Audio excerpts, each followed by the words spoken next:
Hello Internet, this is TheRoschi and I'm back with some more Genshin Impact gameplay, and today, now that the R&R quest is complete, now that I've watched the most recent event, Raven Innocence, I can continue the main story quest. I'm going up to talk to Catherine. I am hyped to get back into the main story. I cannot even describe to you how relieved I am that I get to continue the main story. Even though I enjoyed the R&R quest, it was just a lot. It was just a lot. So, I'm ready for something different. Here we go. Let's get into this.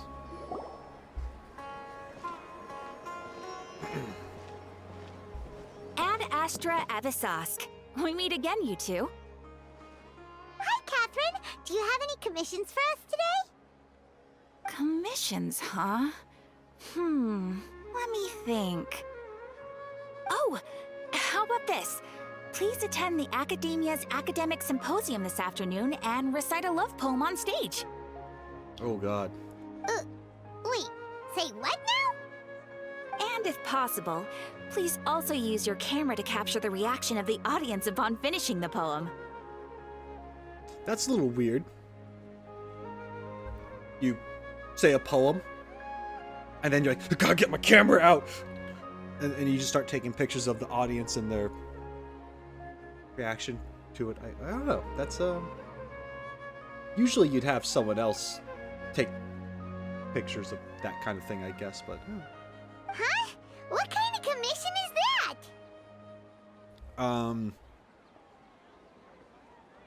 The audience would definitely have a reaction. I see. It appears that you're not interested in this commission. Not really, but I mean, you know. In that case, please go to Port Armos and convince the Eremites there to spend some time volunteering at the local orphanage. Okay. Hey, that's not any better. Isn't that just asking for a beating? Mercenaries and orphanages really don't go together.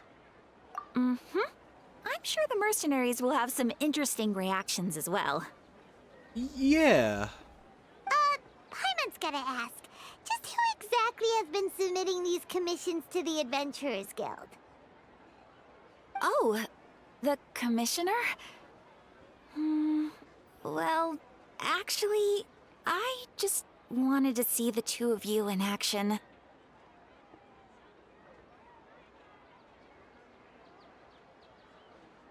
You're not actually Catherine, are you? You're Nahida, right? That's right, Nahida can... okay. Was it so obvious? I was hoping you would actually take one of those commissions. That kind of chance to observe humans doesn't come by often. Whoa, okay. Ah, so it's Nahida. Paimon just knew Catherine wouldn't crack those kinds of jokes. When did you get into her head? From when she said, Ad Astra Abisask? So, nearly the whole time just now. So it's been you this whole time? Are you done resting up, Nahida? Yes. I've been sleeping ever since we parted ways, and I even had a really, really long dream. So the Akasha can't take away the dreams of gods? What'd you dream about? It was another dream about the Sub-Zero's festival, except it was a happy one. That's good. In my dream, I was sitting in the middle of a flower terrace, and everyone in Sumeru City was holding hands as they danced in circles around me. They danced round and round, and everyone looked really happy. Okay. I also got to sit on a gigantic flower carriage. Fairs, the night of flowers, raised me really, really high above the ground, and I was throwing an endless amount of Yalda candies at the children. You know, Nahida, maybe your dream is how the Sub-Zero's festival really should be. It's meant to be a joyous time where everyone gets together to celebrate your birthday. Yeah. But in reality... Huh? Wasn't I describing a really happy dream? Why are you both looking at me like that? Wait, Could this be an example of the emotion known as pity? No, we aren't pitying you. That would only make everything worse. We just don't want you to feel too sad. By the way, have you had a chance to visit Dunyarzad? How's she doing? The Homiyanis haven't allowed any visitors after the festival, so we haven't been able to check on her. Yes, I paid her a visit right after I woke up. She was resting at the time. Her condition is stabilized. However, since Elazar is a manifestation of the withering on the human body, we can only cure it by finding a way to take care of Irminsul's own withering. Got it. Yeah, Elazar is that like petrified scale leprosy that Dunyarzad has and Kale also has. But for the moment, Got the name our for a top moment. focus should still be figuring out what the sages are up to and what they're planning. Right. Who knows what'll happen if they manage to pull off another scheme like the Samsara of the Sub-Zero's festival. So our first priority should be investigating and putting a stop to the sages' activities. As for how we should pull that off, let's discuss it somewhere else. There are too many adventurers around here. Oh, good point. Sorry, adventurers. We're gonna be borrowing Catherine for a little while. Paimon, don't announce it. You'd see, he's just like really. Dreams, emptiness, deception. Oh! Okay. What a lovely title. Nothing bad's gonna happen. Let's continue our chat here. Alright, we didn't really go too far, but okay. Okay, so do you have any ideas on how we can investigate the sages, Nahida? Actually, I've already done a little bit of work on that. But for now, I want to hear your thoughts.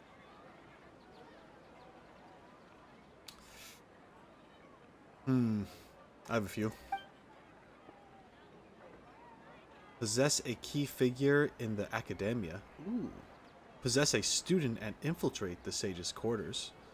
We could grab someone close to the sages and question them. Maybe this one? I feel like possessing is something that Nahida's not going to want to do. Also, I don't think she'd be able to possess someone who's not, like, a machine. Like, part of the system in that way.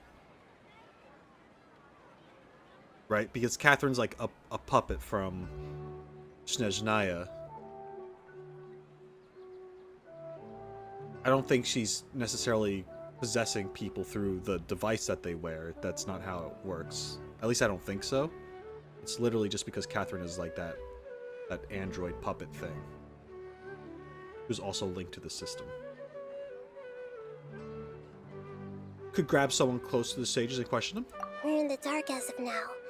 Since we still don't know anything about their goals, any rash move could tip them off and lead to terrible consequences. Absolutely. After all, every person in Sumeru City is one of their hostages. Yup. Oh. So we are going with one of these. Possess a key figure in the Akademiya? I've already tried that. Oh. But all the key members of the Akademiya, even the core of 30 guards, intentionally avoid wearing their Akasha terminals. Really? Okay. It seems that from the very beginning, they've been guarding against info leaks from the Akasha. Of course, it could also be because they're wary of me. Have you already caught the sage's attention? I'm guessing not yet, but distrusting me would make perfect sense if they've ever paid attention to the urban legends about me. In any case, I probably can't take over their minds directly. Possess a student and infiltrate the sage's quarters? No way, that's too risky. Alright, so there was no correct answer. Got it. You mean it'd be too easy to get caught? No, it's not that. We shouldn't involve innocent students in this. A single mistake could completely ruin their lives. Doing that would be ignoring the safety of my people for my own selfish goals. How is that any different from what the sages are doing? Right. That's a good point. Spoken like the god of Sumeru. I can't think of anything else. Are we really out of ideas? Nahida, you're super smart, so you already have something in mind, right? Don't keep us in suspense. Spill the beans already. According to a popular theory from the Vahumana Darshan of the Akademiya, rejecting impractical motions at the beginning of a planning session will give more weight to the actual proposal. Okay, but aren't you the god of wisdom? You don't have to use that kind of gimmick to make us take your ideas seriously. Well, I've been thinking that if I can't directly possess the leaders, and if I can't get ordinary people involved, Us? then I should find someone who's already involved, but hasn't decided to side with the sages. You're saying we should recruit a spy? That does sound like it could work. I was gonna say that almost feels like the last option, but not quite, because it didn't say, like, infiltrate or spy. It was just get information from someone who's associated. So, you would need to hire someone who could actually work. Let's see, who could they actually hire? Well, the only people I can really think of right now, like, there's no way Dia would be involved with that, I don't think. Maybe I'll hide them. But he's like a student, isn't he?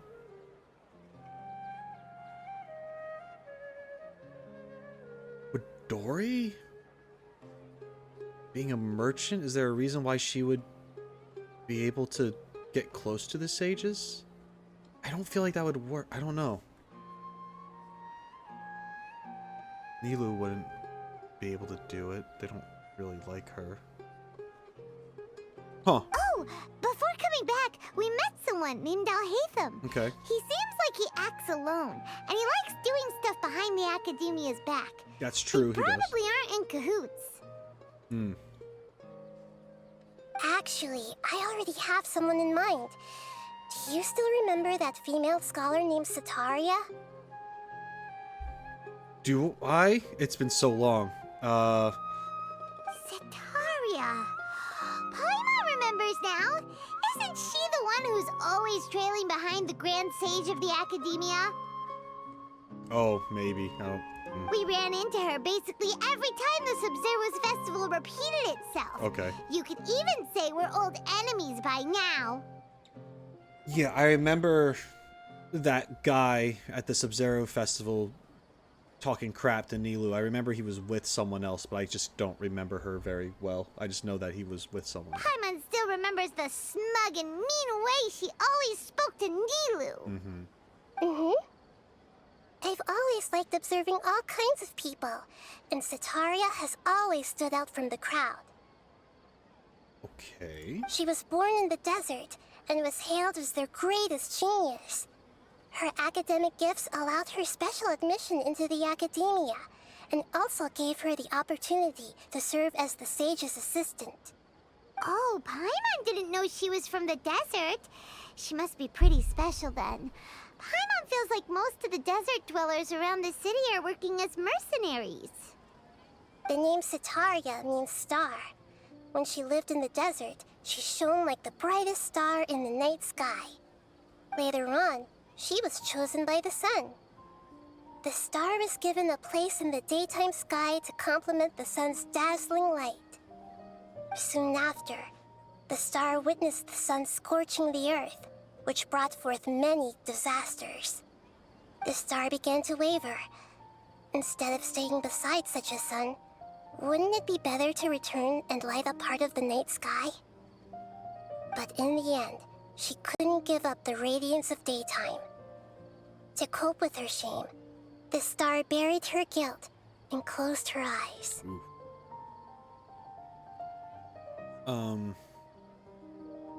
This is no longer just a metaphor. Those are Setaria's True thoughts, right? From the sound of it, Setaria's just hung up on the research opportunities here. Yeah. It's almost like... I get it. I see what they're doing. Because if she was like a brilliant scholar from the desert, you know, that's her star shined that way. She showed like how clever, how intelligent she was. She was like a beacon there. So then went to Sumeru, the Akademiya, to further her education, to further her gaining of knowledge, and that's, you know, being by the sun, being close to the source of what brings light to the world. But then the Akademiya is now corrupt and wrong, and now she's just part of the system and can't necessarily leave because of it. Just it would just kind of screw things up, and also all her progress would kind of just disappear. So now it's essentially joining a greater evil to further her own personal goals, just because that's the situation she's in. So might as well use it. That's how I'm kind of seeing it, how they're sort of describing it here, it seems. But she doesn't really support the Akademiya.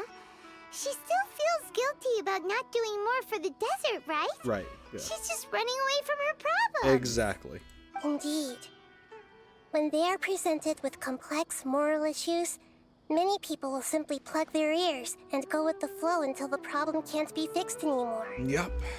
She's suppressing a lot of guilt, but before she realized it, she had already become the sage's accomplice. She can't deny her part in their schemes anymore. Sounds exactly like the person we need. Right.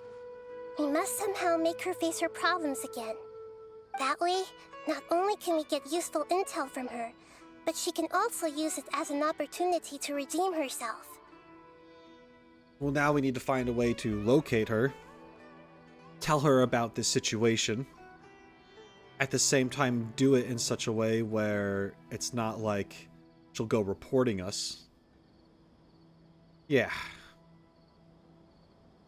But if there's too much risk involved, then she could end up screwing us over. Because why take the chance to jeopardize what she's been doing? From my past observations, Setaria will take a day off from the Akademiya every 10 days to do some shopping in the city. Well, that's good. Tomorrow afternoon just happens to be a shopping day for her. That'll be our chance. To prepare, let's go check out some of her favorite spots, and have a quick chat with a few of the vendors there. Alright.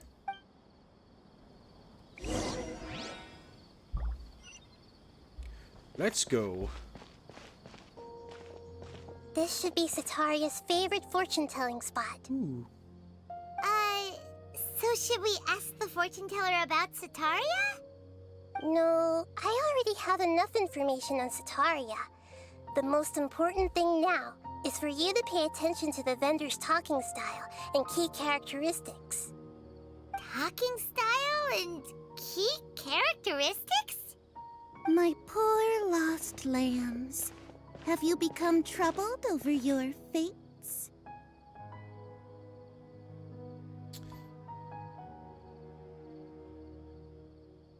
The divine voice of wisdom often echoes between mine ears.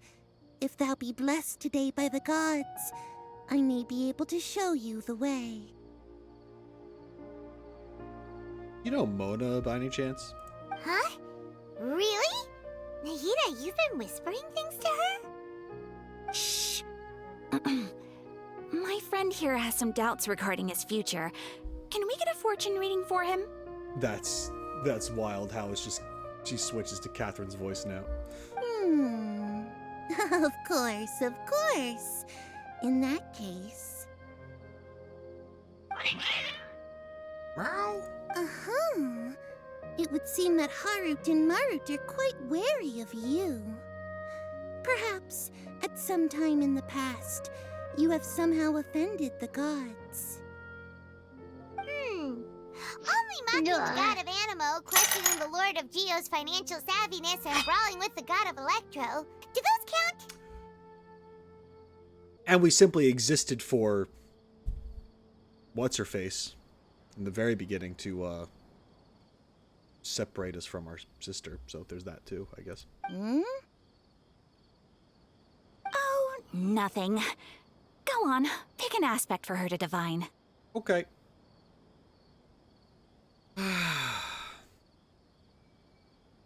Divine my prospects in love. Love prospects? No problem at all. Okay.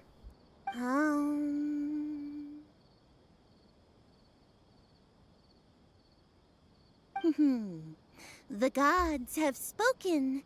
The truth shall be revealed. And One who is fated to cross your path will appear on... Huh? So many people will fall for you. How could that be? we're about to have a harem. Harut, Marut, did you two spoil my divination? I've never read a fortune so absurd. Actually, Paimon thinks this is probably the most accurate fortune-telling you've ever done. I admit that the orientation of today's celestial matrix is suboptimal. As such, there will be no charge. Nice. Is that so? Well, that can't be helped. If you were to bring some food offerings for Harut and Marut on your next visit, perhaps they could help you reverse the wheels of fate.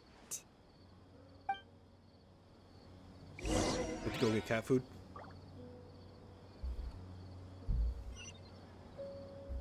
Okay, well, how about... I've never seen Harut and Marut be so wary of anyone. Interesting. Hey, you, stall vendor. Is this another one of Setaria's favorite stalls? Yep. It belongs to a king. His father helped Setaria a lot when she first moved to Sumeru City, so she still comes by whenever she has time. When I start talking with him, listen carefully to the details of our conversation. Ah, dear customers. Would you like to look at some pottery? We caught wind of your great craftsmanship, so we specifically came to take a look. Oh, I recognize you. Aren't you Miss Catherine from the Adventurers Guild? Sounds like I'm in for some big business. Speaking of, where did you learn this trade? I suppose you could say it all started with my dad. He's a mason by trade, but I picked up an interest in clay while apprenticing for him. After that, I began making pottery by myself in secret, and I simply changed trades when my works turned out well. Although it's a pity that I'm no longer making much use of the knowledge provided to me by the Akasha. That's nice. You're making a living doing something you love. So is your father still working as a mason? Oh no, not anymore. A few years back, he fell from a roof and broke his leg. Oh. Since he had already saved enough mora over all these years, he's just enjoying the retired life in Port Ormos nowadays. Sorry about the whole him breaking his leg thing. I see. We wish him peace and happiness in his retirement. I'll have someone in charge of logistics at the guild come by another day for some goods. We'll leave you to it. Take care now. No problem. Rest easy, all our goods are sure to meet your every need.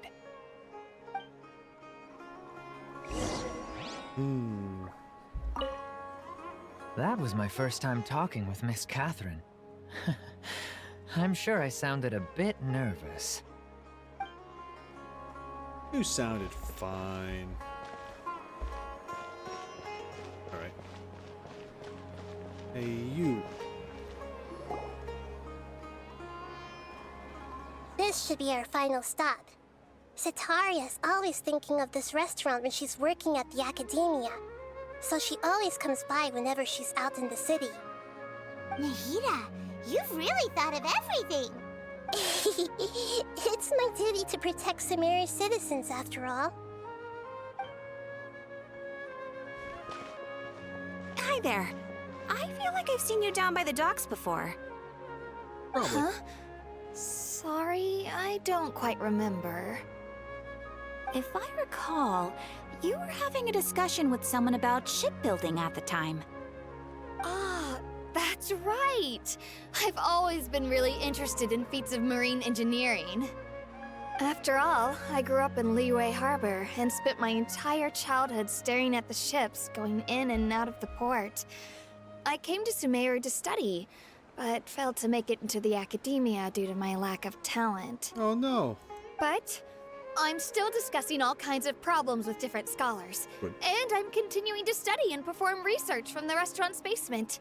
Okay. I'm sure I'll get to the Akademiya after their next round of exams. That's the spirit. What an admirable spirit for learning. Amazing. Sure, but you'll find hardworking people wherever you go. Paimon, let her dream, okay? So this restaurant has a basement as well? Huh. First I've heard of it. That's right. It's not usually open to patrons. Most of the time, employees use it for breaks or to hold private events. I see. Yes, that makes sense. Well, good luck with your studies, Miss Chishan. Thank you so much. As long as I can make it into the Akademiya as an official student, I'll be happy. Okay. You know, it's pretty cool to see, what am I looking for? Yeah, I mean, I know it's Nahida using Catherine to communicate, but it is also kind of cool just to see Catherine, like, around and not just behind the counter, you know? It's just so, I'm just, I don't know, I'm glad that we're actually getting, more involvement with that character in general. Because it was, like, Catherine is just a character that is usually just kind of there to give you the quests and stuff, and very little anything else. But now, she's kind of moving around and doing things, even though it's Nahida doing it, but you know what I mean? It's just like, seeing that character elsewhere, I guess. I'm not sure how to explain it, but yeah, anyway.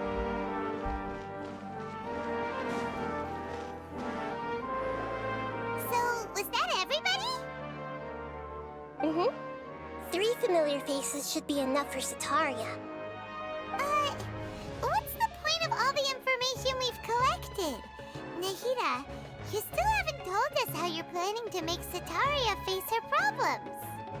Setaria is already used to avoiding her problems, so we must find a way to break through her usual sensibilities. And create a new problem. I remember you mentioned that the Eremites in Port Ormuz are all making a fuss about the upcoming resurrection of King Deshret. Although it's all just a boatload of nonsense, the fate of her homeland may turn out to be Setaria's soft spot. Oh, Paimon gets it now! You want to take advantage of the guilt Setaria feels about her homeland. Although she knows she should return home to help the people of the desert, all she's done is conspire with the sages.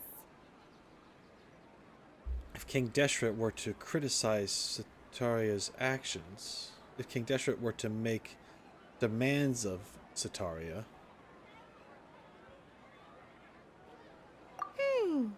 So, how do we set that up? Well, King Deshret is long gone, and Setaria is also too smart to fall for any simple tricks.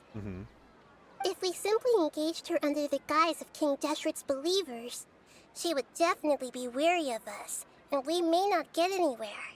But if we were to borrow some of her close acquaintances to talk with her, her reaction would probably be very different. So, you mean you're going to possess those people we just talked to? Yep. Possess them through the Akasha. Oh boy. Imply they've already converted to the faith of King Deshret, and then convey our made-up will of King Deshret. Wow, so we are just gonna start possessing As people. long as Sure. everything goes smoothly, we'll get through to Setaria for sure. She'll never guess that we had anything to do with it. Ah, so that's how you're going to use all the info we collected on these people. It's so that you won't slip up and break form. Possessing them will only work if you can manage to pass off as them. Okay. I get it. Yep. Just had to go and witness their mannerisms and how they carry themselves and how they talk so she can just become that person temporarily to enact this plan. Interesting.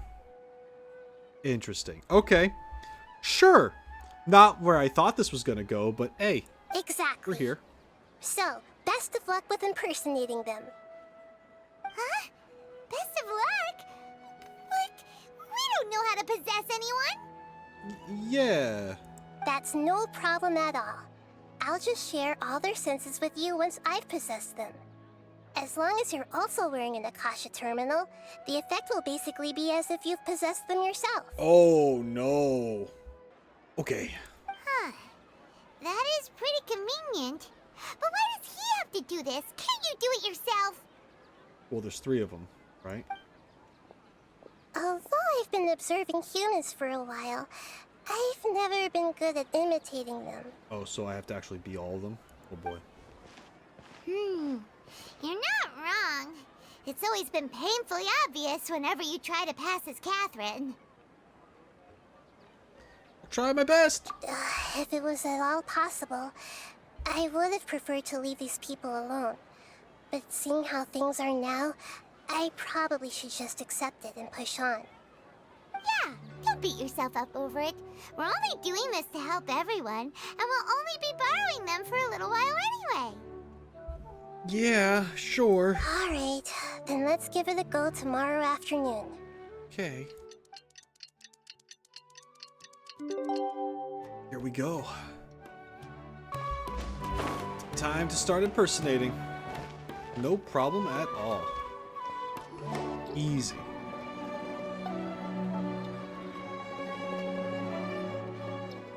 Ooh, here she comes. Setaria's here.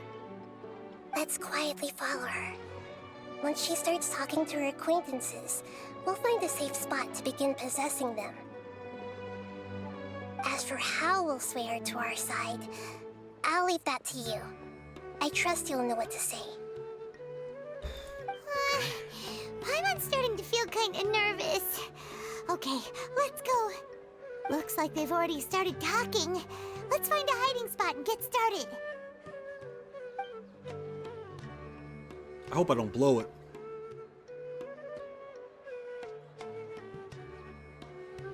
I want to possess them good.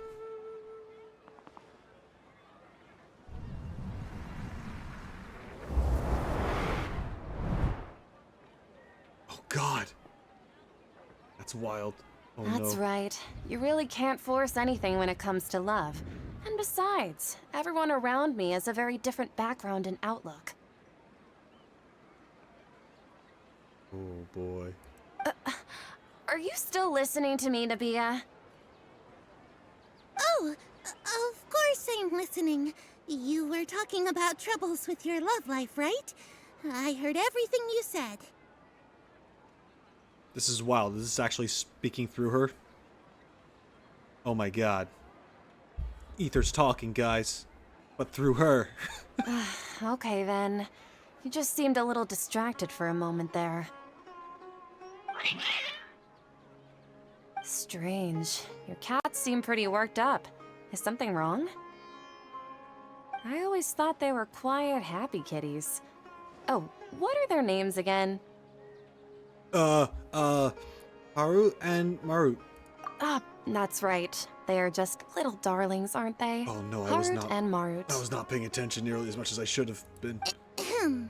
So, which fortune do you want me to read for you today? You must have come for another echo of the divine voice of wisdom.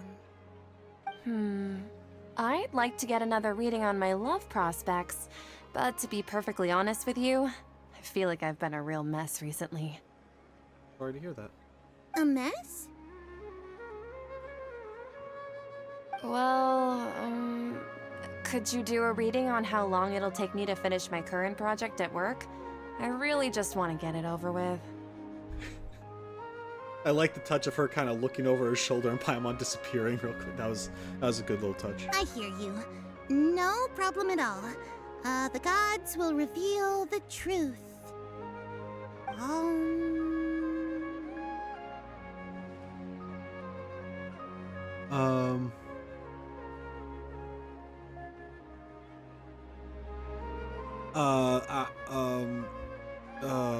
I think it was this one. The gods have spoken. The gods are asking. Setaria, why haven't you gone home? Okay. Why haven't I gone home? Do the gods really know everything I've been thinking about? Setaria, why don't you just go home? It's a demand now instead of a question. The gods seem to be truly upset. I'm sorry. I know I failed the gods. Please pass on my most sincere apologies and ask for their divine forgiveness. And if I may ask, Nabia, is there a specific god who's speaking to you right now? Uh-huh.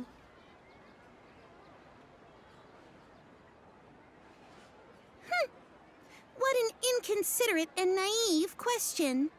The god who is speaking to me is, of course, the wisest and mightiest of all, King Deshret.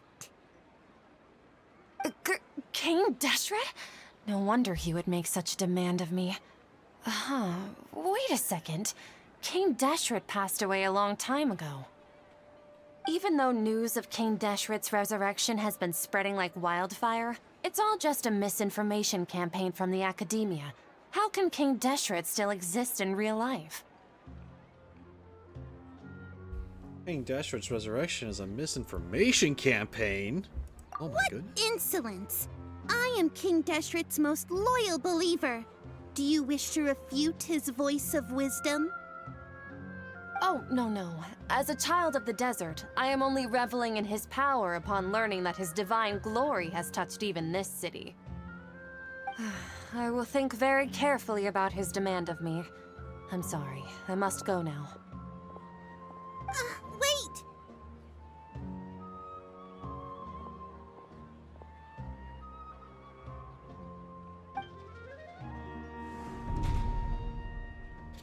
Oh. Whoa! She just ran off in a hurry. She looked pretty upset, too. Well done. Setaria didn't seem to suspect anything amiss. To have something she's been trying desperately to avoid show up out of nowhere and berate her, that must have shaken her to the core. Aw, Nahida, it seems like you understand human emotions really well after all. All I know are some abstract Haravitot theories. In any case, my time with you has shown a lot of them to be utterly useless. I'm still trying to make sense of everything. Anyway, enough of that. Let's hurry and catch up to Setaria. He's out of Keem's now, right on cue. Okay. Let's get ready to possess him right away. Alright, here we go. Oh, boy.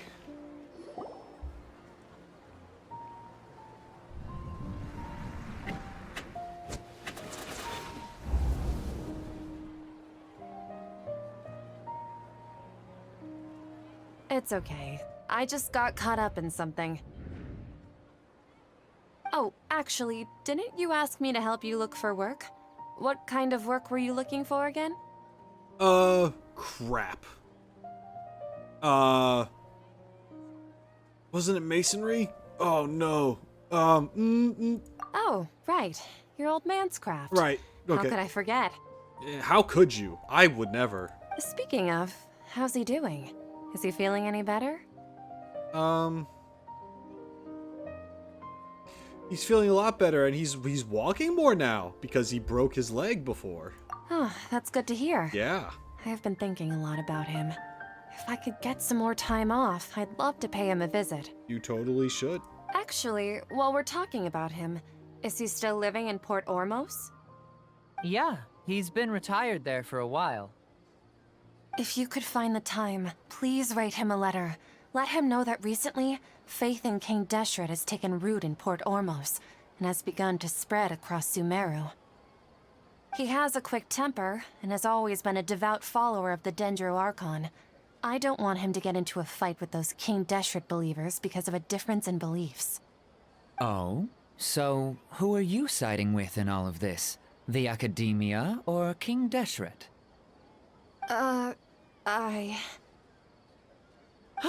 I'm so jealous of you. You were born a child of the desert, yet you chose to betray King Deshret, and now you spend all your time with those crooks from the Akademiya.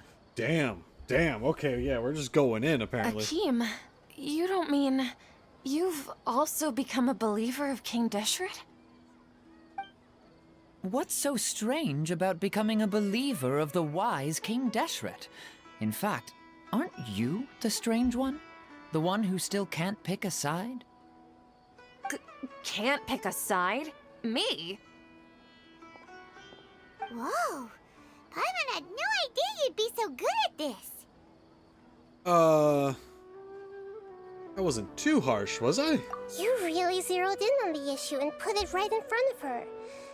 It might feel a bit overwhelming for Setaria.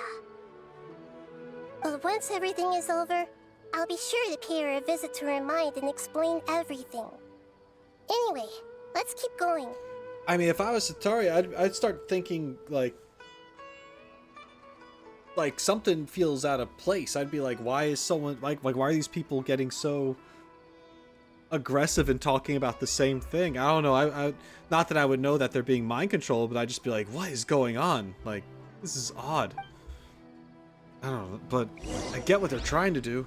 Oh god, they put me so close to the ledge, I could have fallen. Come on! Setaria's already started talking with Shishan. I could have fallen and broke my leg. Just like his dad. Sorry about your dad. Here I go possessing again. So, Shishan, have you noticed anything weird in the city lately? Like, as if someone was trying to preach to you about something? No, I've been spending all my time studying in the basement. Oh, right. Speaking of strange things, I celebrated the Sub-Zerus festival so many times that I lost count. That was really weird. Wait, how could you be aware of that? That should be impossible. Nothing in the report indicated anything like that. Are you still failing to realize that the Akademiya's lowly tricks could never deceive all of Sumeru's citizens? Boy, we're really just okay. Shishan, don't tell me that you've converted to King Deshret as well. What an absurd question. You make it sound like I should be ashamed for becoming a believer of King Deshret. In reality, shouldn't you be the one who is ashamed?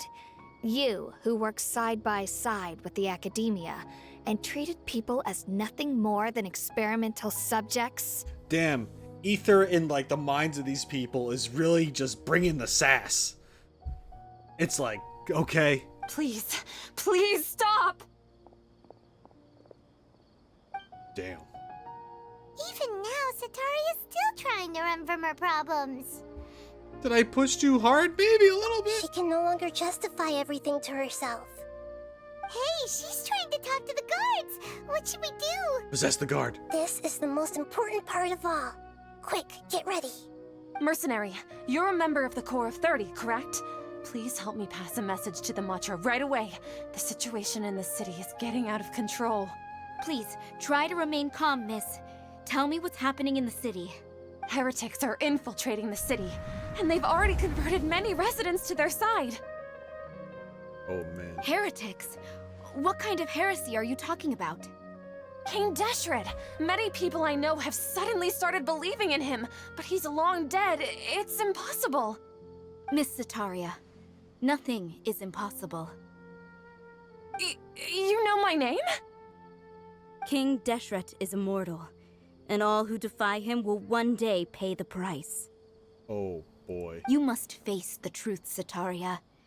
You tread a treacherous path, and the longer you ignore it, the tighter the Akademiya's grasp on you will become, and the deeper you will be ensnared. Child of King Deshret, never forget that the desert that belongs to you lies elsewhere. What's so strange about becoming a believer of the wise King Deshret? In fact, aren't you the strange one? The one who still can't pick a side? What an absurd question. You make it sound like I should be ashamed for becoming a believer of King Deshret. Setaria, Don't get into why haven't you gone home?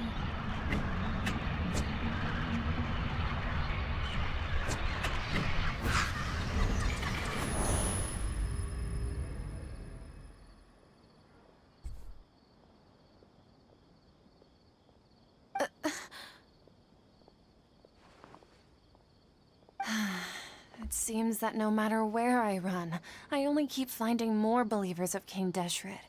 I have to say, this is a familiar feeling. I've also been running from my guilt this whole time. Guilt over my part in the Sage's plans, and from ignoring the letters from the children of my homeland. But no matter how much I may try to ignore or get rid of it, my guilt always comes back. You should always follow your heart. You should follow your heart. Not too late to turn back. You won't necessarily lose your research opportunities by facing the truth. Besides, did you really want to conduct your research while carrying such heavy feelings of guilt? How do you know me so well? Are you truly just a believer of King Deshret? Or are you the god himself? That's not important. The important thing is to pass judgment on the Akademiya and its sages, and to correct their mistakes. If you could provide some assistance in this matter, perhaps it could serve as a form of atonement. I've actually never believed in the gods, but I've always believed in serendipity. Your appearance must be a fated opportunity for me to get out of this wretched situation. Please tell me, what can I do for you? Great, we finally convinced her. How much do you know about the sage's current activities? I was just one of the designers for the massed dream harvest scheme, which is what happened around the Sumeru's festival. But I know very little about the full scope of the overall project. I'd assume that only staff with the highest clearance would have access to those confidential documents. I've just been working to meet the Grand Sage's specified requirements. However, there's something that's been really bothering me. I heard that a scholar who was previously expelled has returned to the city, and even the sages are still quite wary of him. Outcast that even the sages are still wary. To fight against the Akademiya, we will need to figure out the nature and the purpose of their work. Is there a way for us to get access to the confidential documents you mentioned? It should be possible if we're willing to take some risks. After all, I'm an assistant to the Grand Sage, and I've been working on many tasks outside of the project. One thing, though, I won't be able to transfer the documents to you through the Akasha once I get my hands on them. The sages have always closely monitored all activities within the Akasha. Oh boy. Let me see... let's use the most primitive method. Send someone to pick up the documents tomorrow evening at the Akademiya entrance.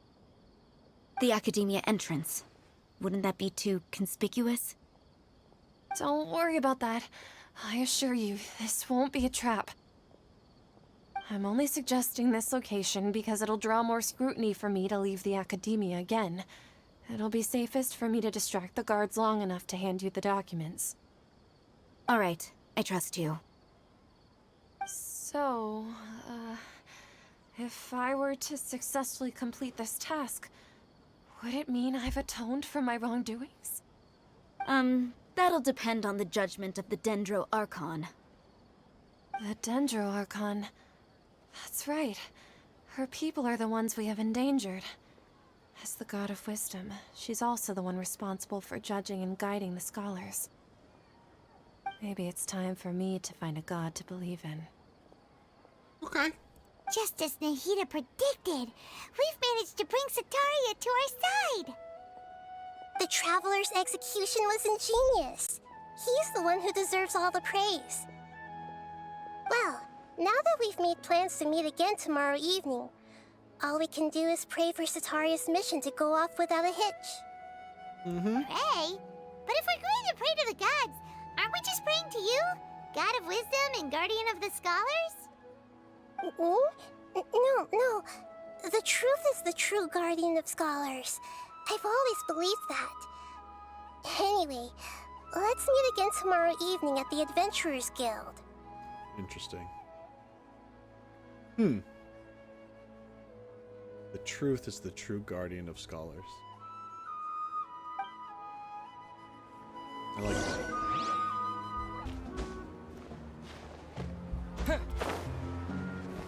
Catherine, we're here! Oh, you are the other Catherine, right? That's right.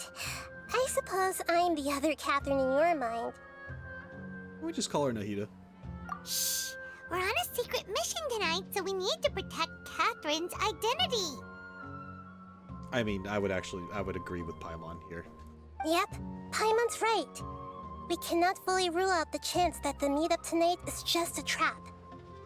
If something were to happen, my existence may be the only trump card we'll be able to play. After all, the Akademiya should still be unable to confirm the existence of my consciousness in the outside world. Okay. Yep, exactly, just what Paimon was thinking. I somehow doubt that. Anyway, enough about that. Let's just make sure to be on our guard. Speaking of which, don't you feel like something is off? Off? What do you feel is off? Just a little too quiet around here. It's the middle of the night. Of course it's quiet. You're not getting paranoid, are you? I'm always No, paranoid. I think he's right. It really is a lot quieter than usual. It's a setup. If you look around, there seems to be fewer people on the streets. I'm not sure if this is the case for the entire city, though. Huh. Maybe it's just a coincidence. Maybe Setaria figured out a way to not only distract the guards, but also to get everyone to go to sleep early, just so we can exchange the documents in peace. I also can't quite figure out why things feel a little off. But now that we're here, let's go ahead and meet her as we planned. I've got a bad feeling about this. Well, regardless, as long as you're here with us, Paimon feels a little safer. Well, let's go to the Akademiya. There really aren't many people out right now. Let's hope it'll be this quiet in front of the Akademiya, and that Setaria managed to distract all the guards. This is it, right? Or is it not it?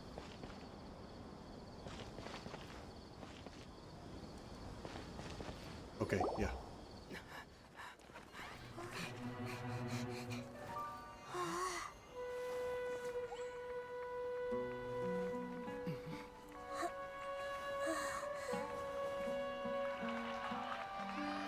What are all these people doing here at this hour of the night?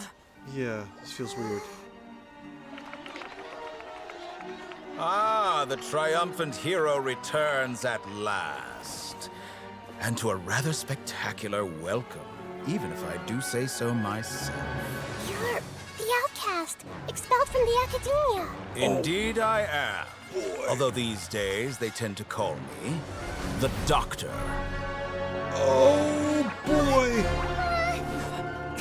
If you're looking for your researcher friend, she has already been taken into confinement. With some basic caution, she could have discovered the listening device on her person. Clearly, she lacks the degree of rigor expected of a true scholar.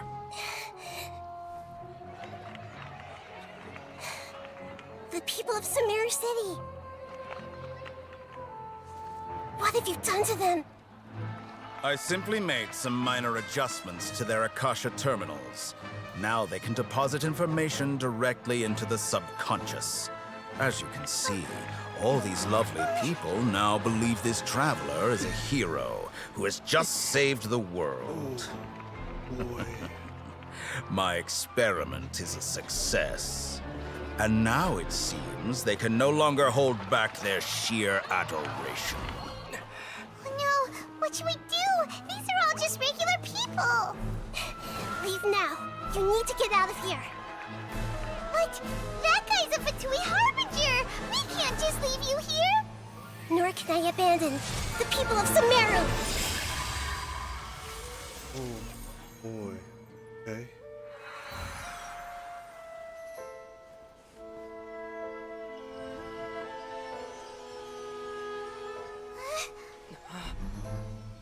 Don't worry. We'll meet again outside of the city.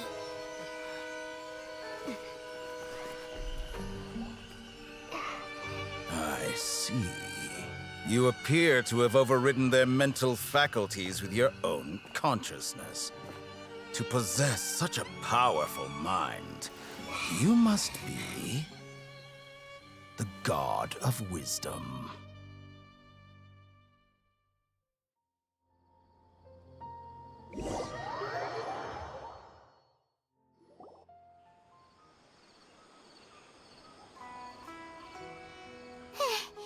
This should be far enough. Whew. Paimon needs to catch her breath first. Okay. Boy. That was our first appearance of the Doctor, I think. Well, I mean, other than, like, of course, in some trailers or the manga, like, yeah, but him, like, directly involved with something that we're doing, like, right here. That's, ooh, boy.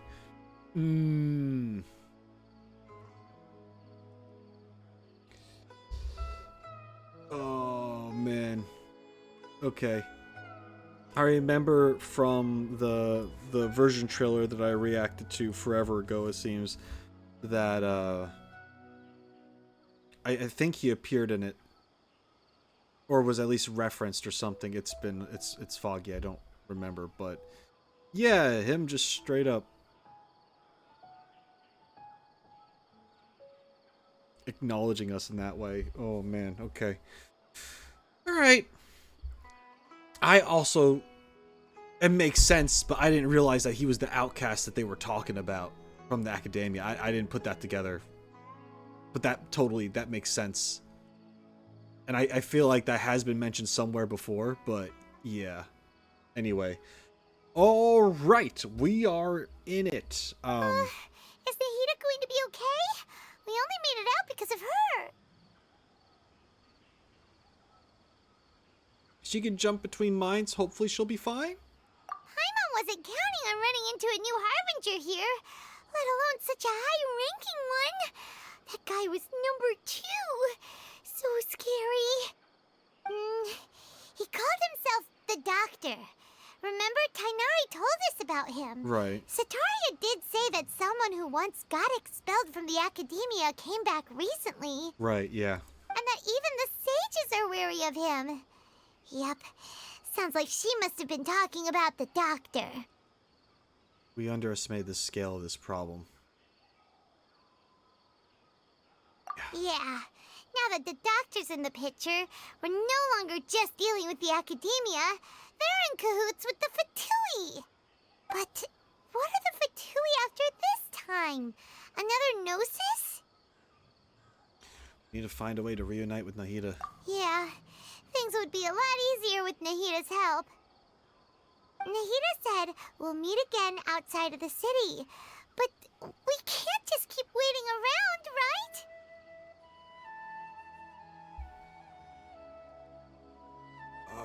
Let's start our own investigation. You mean... Let's go find Tighnari. Oh, right! Wasn't he invited by the sages to work on some project when we were staying with him in the Avidya forest? That has to be the same project. Even though he turned it down at the time, he might still know something. There's no time to lose. Let's go to Gandharvaville. Okay. Oh, man. Oh boy, oh boy, oh boy. Hold it right there. Alright. I flew over the checkpoint, apparently. A blonde-haired traveler and a floating ferry. We've got you all right. Take a look around. You've fallen right into our trap. Nuh-uh. I'm super strong and brave, and I'm smart, so I wouldn't do that. Are you mercenaries from the Corps of 30? Did you come here to arrest us? Corps of 30? We're nothing like those government lapdogs who don't even get scraps for their work. We are an elite brigade that commands the highest commission rate in all of Sumeru. We're here on the orders of a client known only as the Outcast. Oh, no. The outcast? An outcast from the Akademiya? Sounds like the doctor. But why wouldn't the doctor just send the Fatui after us? Local mercenaries might have an edge over the Fatui. Maybe he's taking advantage of the Akademiya's resources. Still wasting time on idle chit-chat. We'll shut you up soon enough. Get them! No, don't. What if you don't, though? You're up, traveler! Following orders. Alright. Access denied. Written in the stars.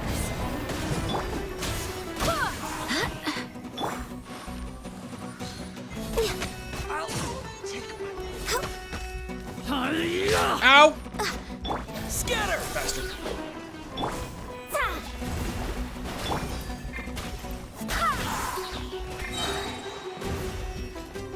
Take that! I swear by my sword.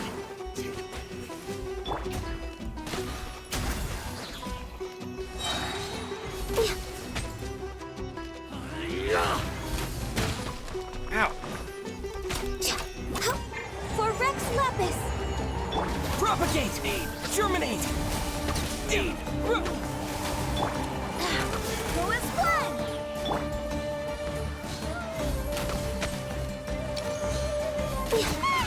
It isn't over yet! Oh. Here comes reinforcements!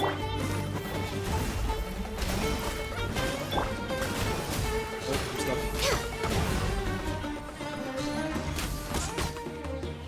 Decided by destiny.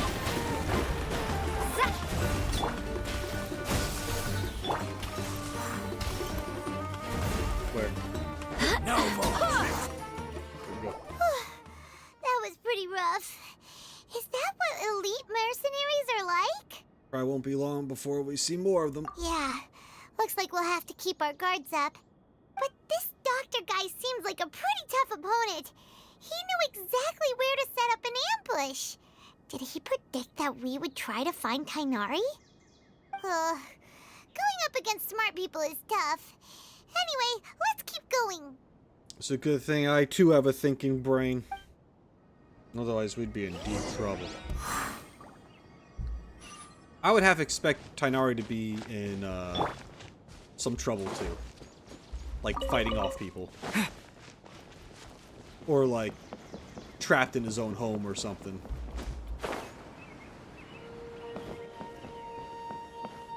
Hopefully Kale's not like, you know, in trouble too. Because then I'm gonna be mad. Kale, hi! Oh, it's the Traveler and Paimon. What are you two doing back here? Okay, good. She doesn't seem distressed. Kale, it's nice to see you again. Are you doing all right? To be honest, I'm not doing too well. My Elazar has been progressing at a faster rate lately. I'm finding it harder to complete more intricate tasks.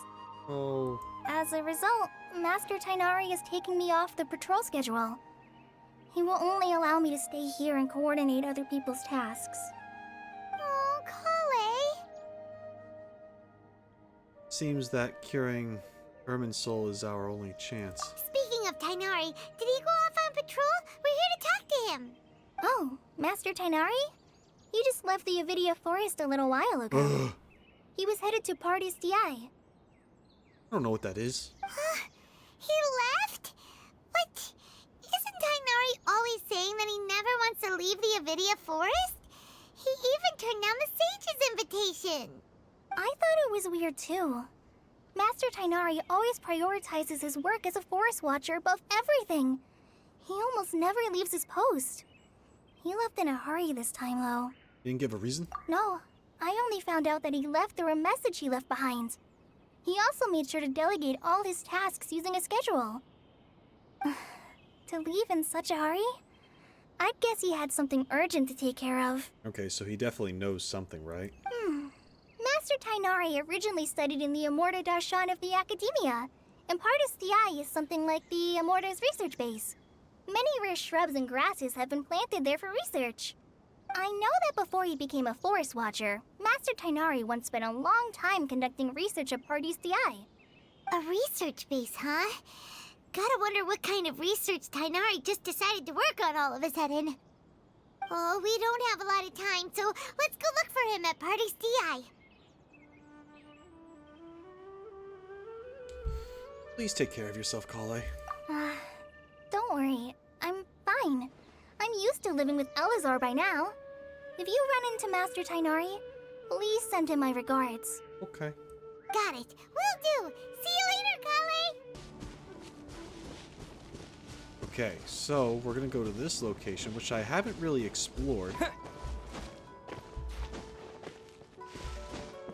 When will I hear back about my application? I gotta go.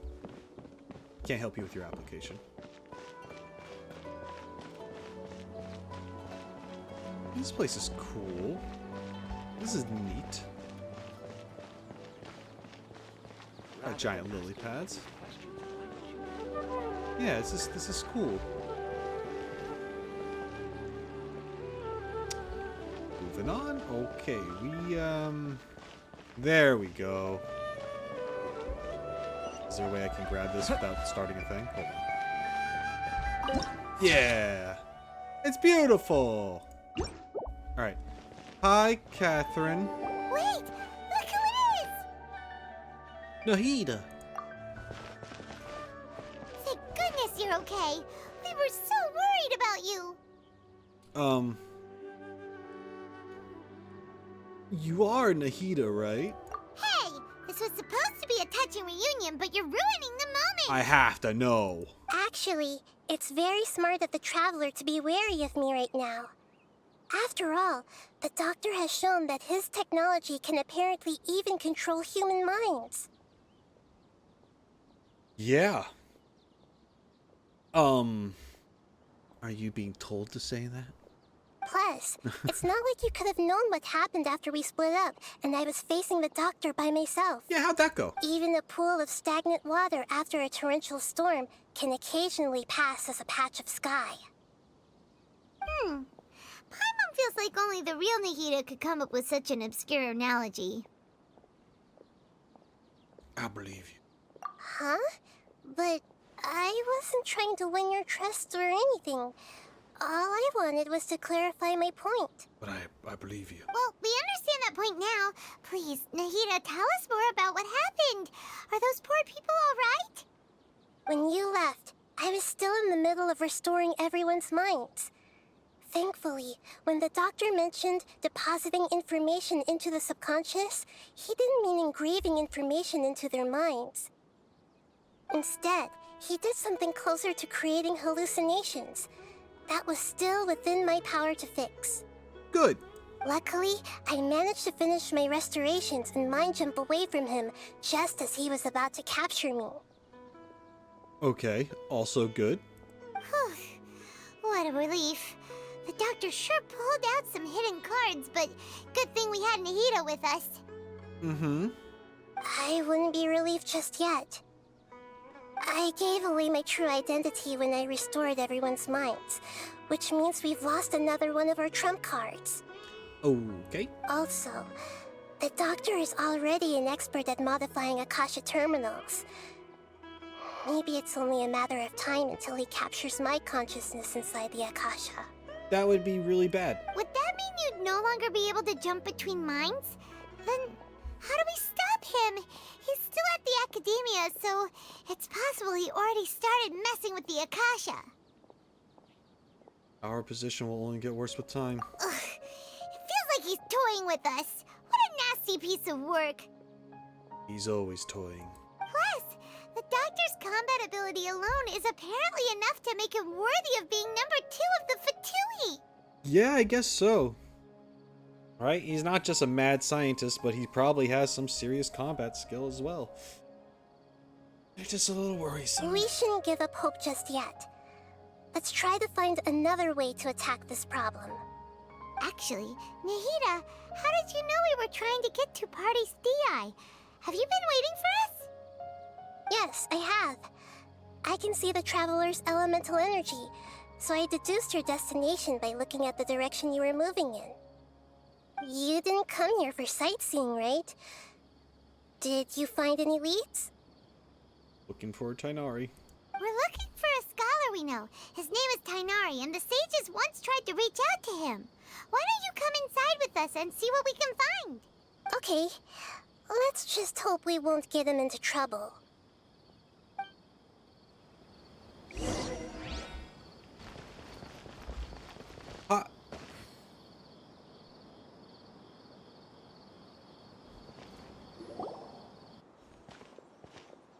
Who is this?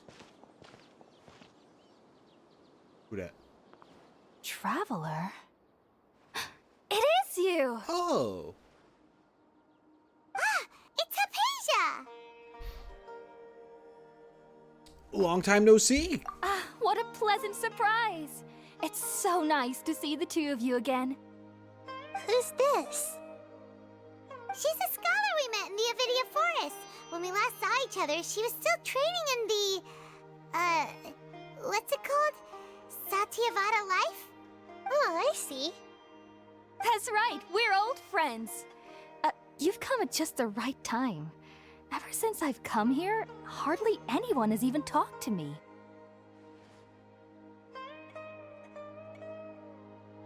It's because you went on a journey without food and nearly starved yourself, and they're just kind of like, ugh, back. Hypatia, you're way too excited about this. Actually, for you to leave the Avidya forest means... you're not in training anymore? Wait, no. Did you already finish your training and reach Paripurna life? What do you think? I don't know, that's why we asked you. My consciousness has already managed to make contact with the divine. That's neat. Oh, wait, maybe that's not neat. That could be bad. You did it! Congratulations! I'm really happy for you. It's so exhilarating to share this sublime joy with others at long last. When my consciousness made contact with the gods. Ah, what a supreme and unparalleled experience that was. I have a feeling she might be a little unhinged. I don't think Nahida contacted her. Uh-oh! That sounds incredible! I don't know about, I feel like we're gonna get betrayed by her. I feel like we're gonna get betrayed by her. God damn it. Otherwise, why would they bring this character back? Oh no, she's gonna play a role in something that's not gonna end up well for us. I could just be paranoid. Maybe I'm just paranoid. Actually, we're here for Tighnari.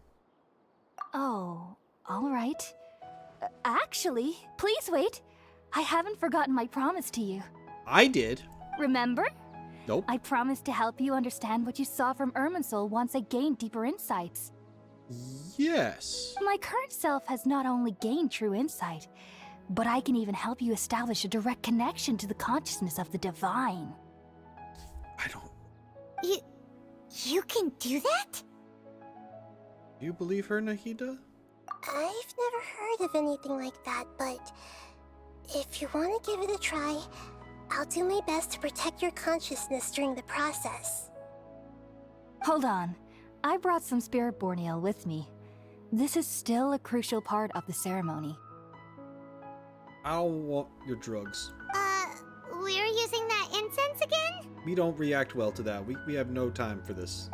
All right now. Nope. Hold my hand. We're sensitive to I'll that, help remember? you establish a pathway to connect your consciousness. Nope, don't like this. Okay.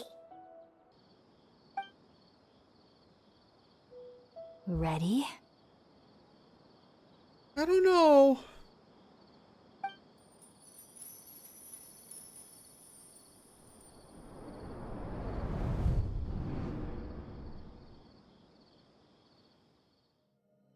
It took 3 betrayals for me to finally understand. The world is just an elaborate tapestry of lies. My fury will never be quelled. The first to betray me was a god. My creator. My mother. Valuing strength above all, she saw no worth in me and I was discarded. The second was a human. My family. My friend. Consumed by fear, he saw me as an abomination. The third was one exactly like me. A hope for the future. A fledgling barely out of the nest. Powerless before his mortality, he broke his promise to me. Humans, they can't be trusted. And the gods fill me with pure loathing.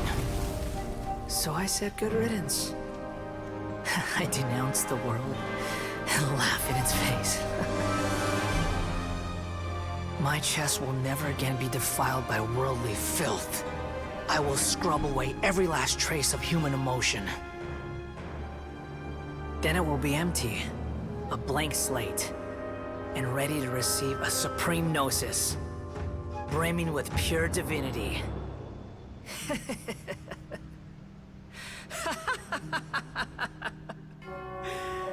There is no need to fear. The pain will be brief. Your era is coming to an end. Okay.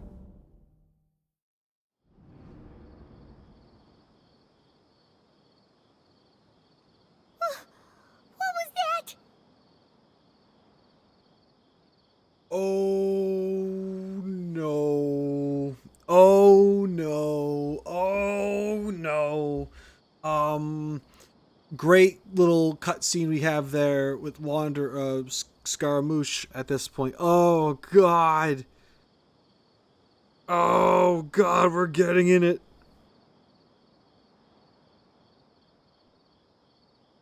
I knew he was involved, but like this? Like this? Ooh, okay. This is neither Great Lord's consciousness nor King Deshret's consciousness. We're in trouble. Did we actually just see the Balladier's memories? Mm-hmm. Everything matches what we know about him. Mm-hmm. But how is he connected to the divine consciousness that Hypatia was talking about? Oh, you know. You saw it, right?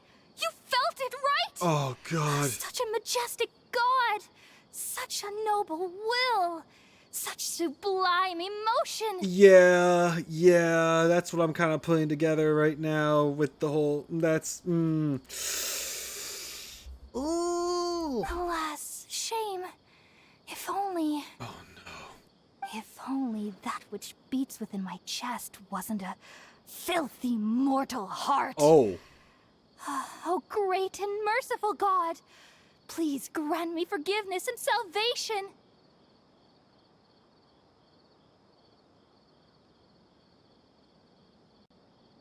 So, she did turn out to be the village idiot.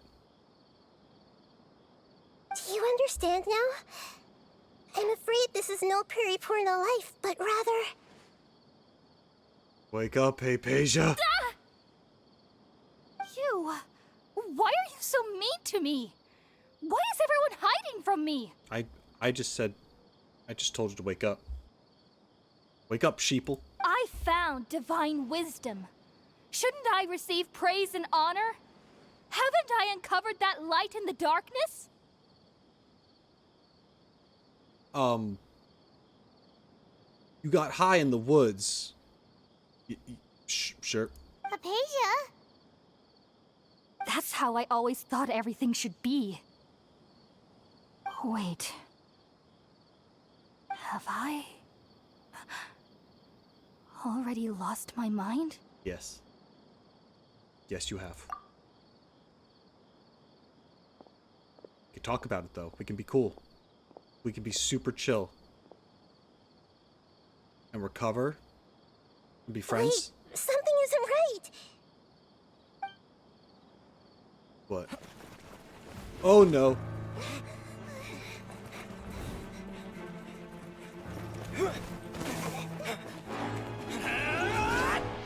Oh, no! We're being attacked by the guard. All right. Nice move. Good. Nope. Oh.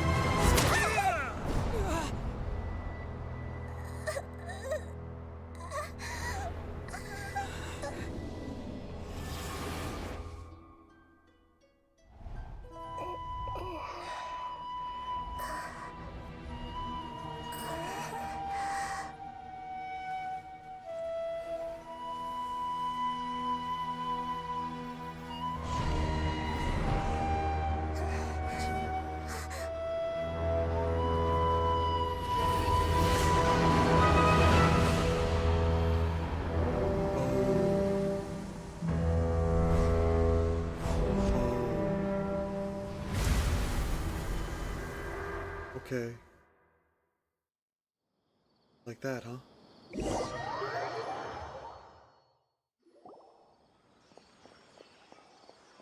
Here's Tighnari.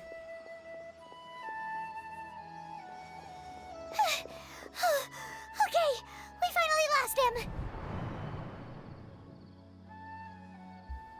him. Gasp. Are you okay, Nahida? Wait, no. Something feels different.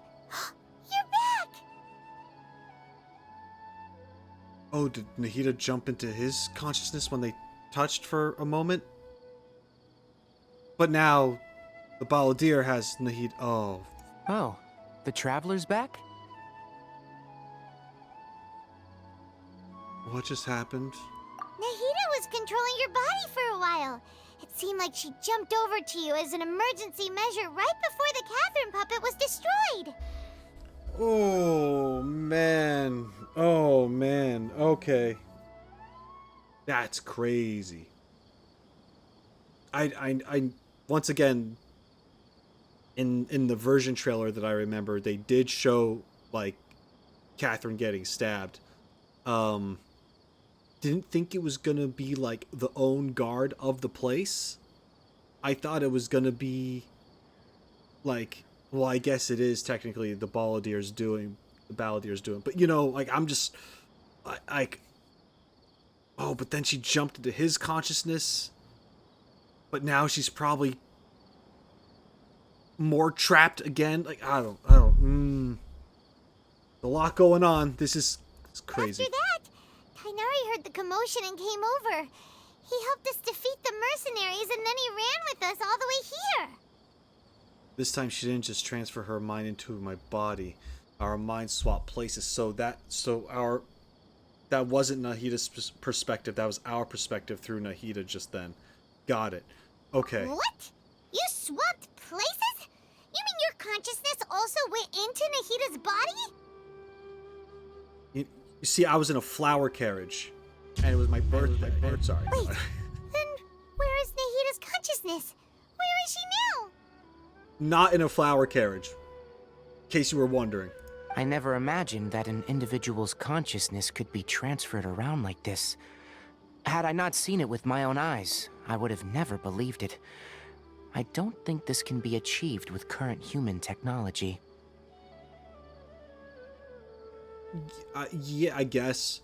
I was just gonna say the doctor, but he didn't really transfer consciousnesses. He just kind of created illusions and such, and, like, twisted some things, but he didn't really transfer consciousnesses. Also, while we were running, the consciousness in your body told me to pass on a message. She said, "The doctor has found a way to trap my consciousness. so I can't journey with you anymore. Okay.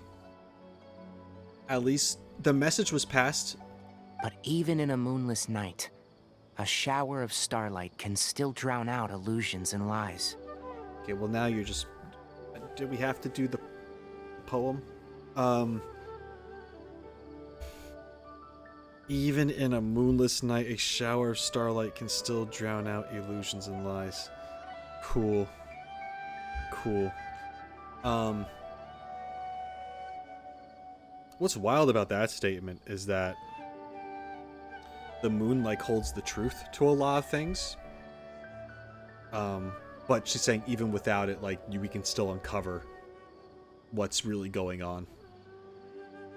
Okay. Oh no! Nahida's trapped in the sanctuary of Sumeru for good this time. Was that message all she left for us? It's pretty vague. I don't know. I wasn't here.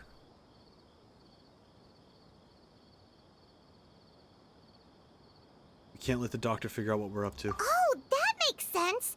Since the doctor captured her, she won't be able to say anything without him knowing. She's being extra careful. Mm-hmm. Even in a moonless night, a shower of starlight can still drown out illusions and lies. Huh. Paimon knows the moon illusions and lies are from the alchemical divination at the Sub-Zero's festival. Yes. Didn't Nahida use a starlight analogy before? It had something to do with Setaria. Yeah. The moon refers to Nahida herself. Starlight refers to the people of the desert. Illusions and lies refer to the Akademiya's plans. Yeah, that's exactly it. Oh, that makes a lot of sense. Huh. Do you think Nahida was telling us to go find help in the desert? But she isn't with us anymore. Think we'll be okay? I mean... Sure. Paimon, you said Sanctuary of Sumeru, correct? Does this mean that this Nahida you're talking about, the consciousness who was occupying the traveler's body, is the Dendro Archon? Yes.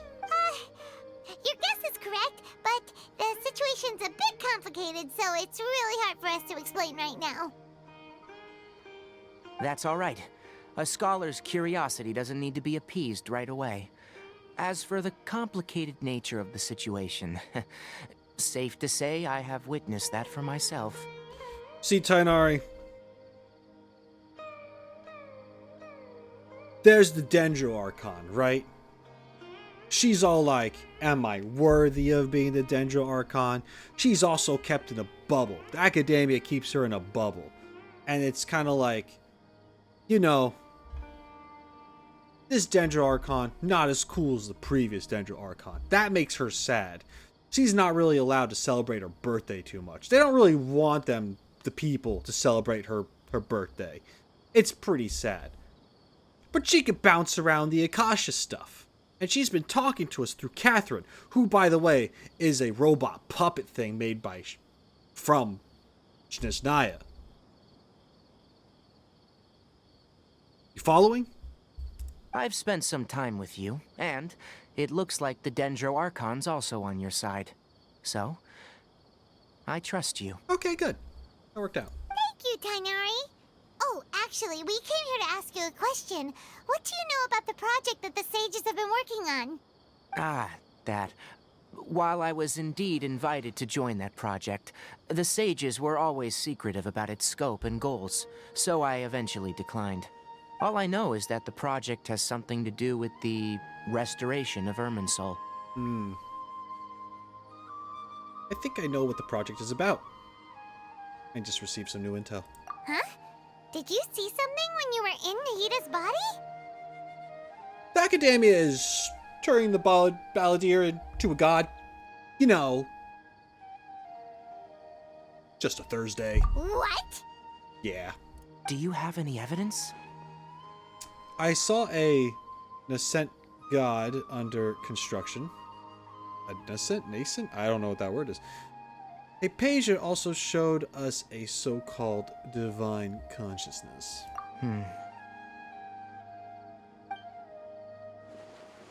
Yeah. So that's what happened. That explains why Hypatia's symptoms were different from those of the other scholars who went mad. It's because she made contact with the consciousness of a new god who is still in the process of being born. Yes. Tighnari, did you leave the Avidya forest because of Hypatia? I did. I noticed Hypatia's mental anomalies, but since her symptoms were rather atypical, I secretly took her to Pardis Di and began searching for a way to return her to her normal self. Good. If I didn't take action, Hypatia would have already been taken by the Matra to the desert, doomed to a life of exile at Aru Village. Oh boy. Now that you mention it, I knew the Akademiya has never thought particularly highly of Lesser Lord Kusanali. Okay, right, But- so you know that. But I still didn't expect them to do something as arrogant as creating a new god. Looks like I made the right decision by not accepting their invitation. The Fatui is also behind some of this. The doctor and the balladeer. We have 2 Fatui harbingers in Sumeru. Sounds like we're in for a bad time. Oh, yeah. From your description, I don't think they've completed their project. There may still be room for us to intervene. Good. But then, what is the connection between creating a new god and restoring Irminsul? Trees, man. It's the network. They're connected to everything, right? Irminsul is like god of trees and other things. Connected throughout everything. Throughout Tevat. You get this new god who's crazy, mixed with Irminsul, and bam. You're not just god of Sumeru, you're god of everything. 'Cause it's all connected. Something like that. It's gonna mess with people's consciousness and stuff, like brainwashing things going on probably. You know. Yeah, it feels like we're still nowhere close to figuring out the sage's goals. Let's head to the desert for now. We must stop them no matter what. Right. We've pretty much gone over everything we need to know, so we should head out. How about you, Tighnari? What are you going to do? I'll stay here for now. I still want to try a few more things to help Hypatia. Okay, good luck with that. If you're planning to go into the desert, start by heading for Caravan Ribat. That'll be your fastest route. Good to know. Come find me here if there's anything else I can do to help. May the spirit of wisdom go with you. Okay. Thanks, Tighnari. Hopefully Hypatia will feel better soon. We're off then. Bye-bye. Oh, boy. Or at Loggerheads, go to Caravan Rabat. Okay. First time stepping into the desert. Here we go.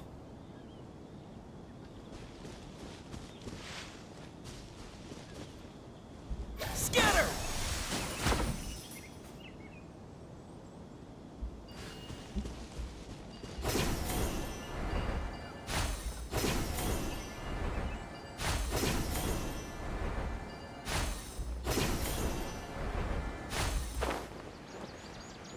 Whee! Oh, look at this place. We're not quite in the desert, but we're definitely on, like, the border of it. So that's neat.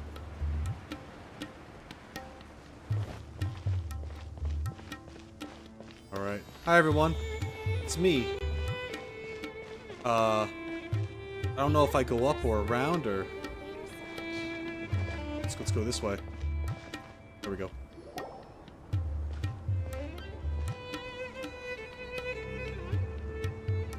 We finally made it to Caravan Ribat. It's pretty lively here. Yes, 5 people. Very lively. So, just past this wall is the desert, huh? Oh, wow.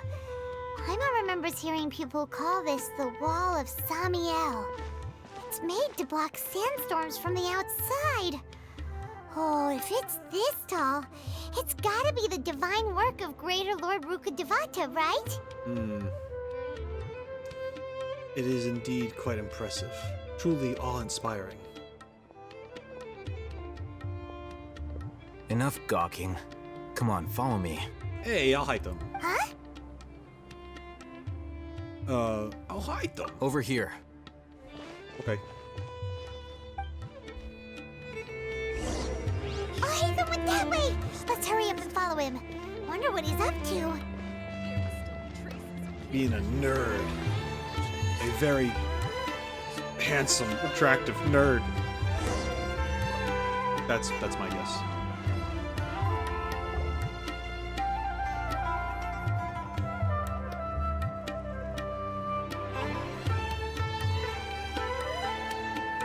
What the?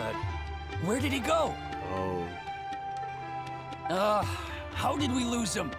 They were just here a second ago. Well.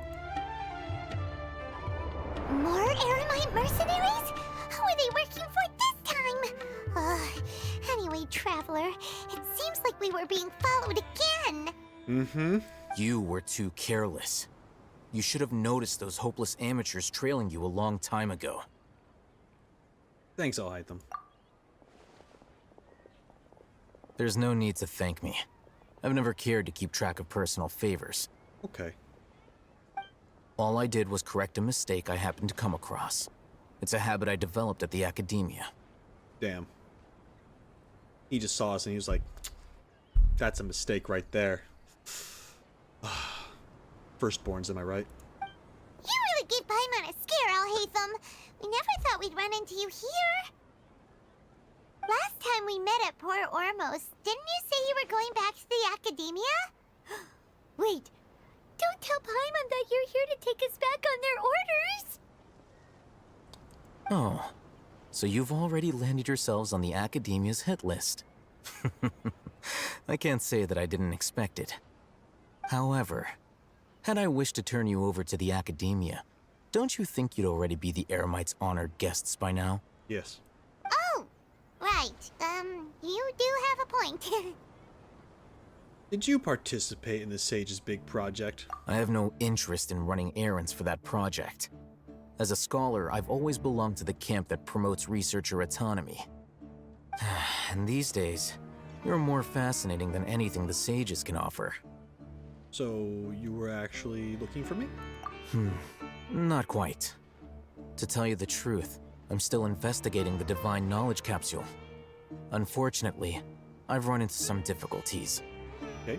Everyone says the capsule originated in the desert and was eventually moved to Port Ormos. If I am to get to the bottom of this, I must understand how the capsule first came to be. Which brings me back to you, and why you're so interesting.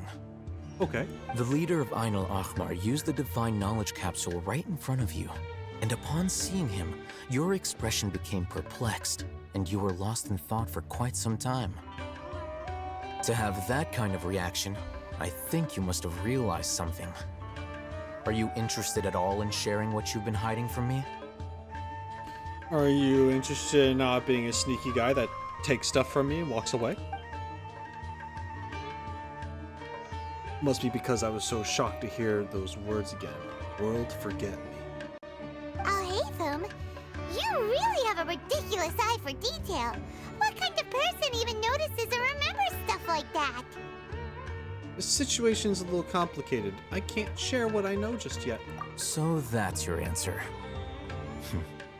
Well, I do work for the Akademiya after all. So considering that, it is indeed wise to keep your cards close to your chest. Indeed. But that does prove you do have some undisclosed information about the Divine Knowledge Capsule. Am I right? No matter. Rather than simply learning the answers from you, I'd still prefer to investigate on my own. Speaking of, you two are also headed to the desert? Yes. That's right! We have the same plan as you! But we don't really have any concrete goals at the moment. We're in trouble. Then I'd suggest starting with Aru Village. It's the largest settlement in the desert, so it'll probably have more resources and intel than anywhere else. Well, Would you like to head there together? Sounds good. It's always better to travel with someone you know. Let's go! Okay. Cool. Good. Let me go over here.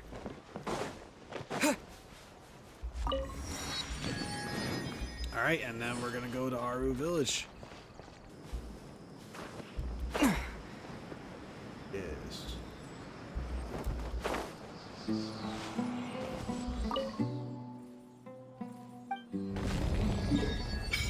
Okay. Excellent. Oh, the desert's big.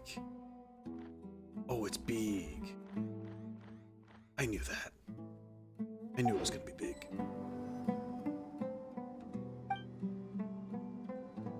I'll worship. Here, you can have this.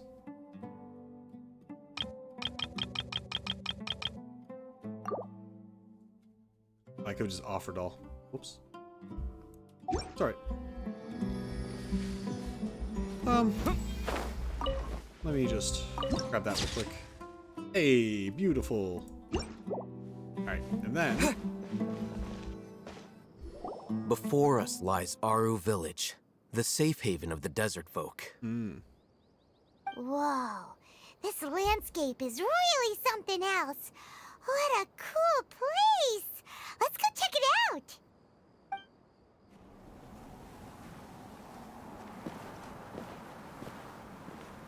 We're not gonna get jumped here too, right? Wow!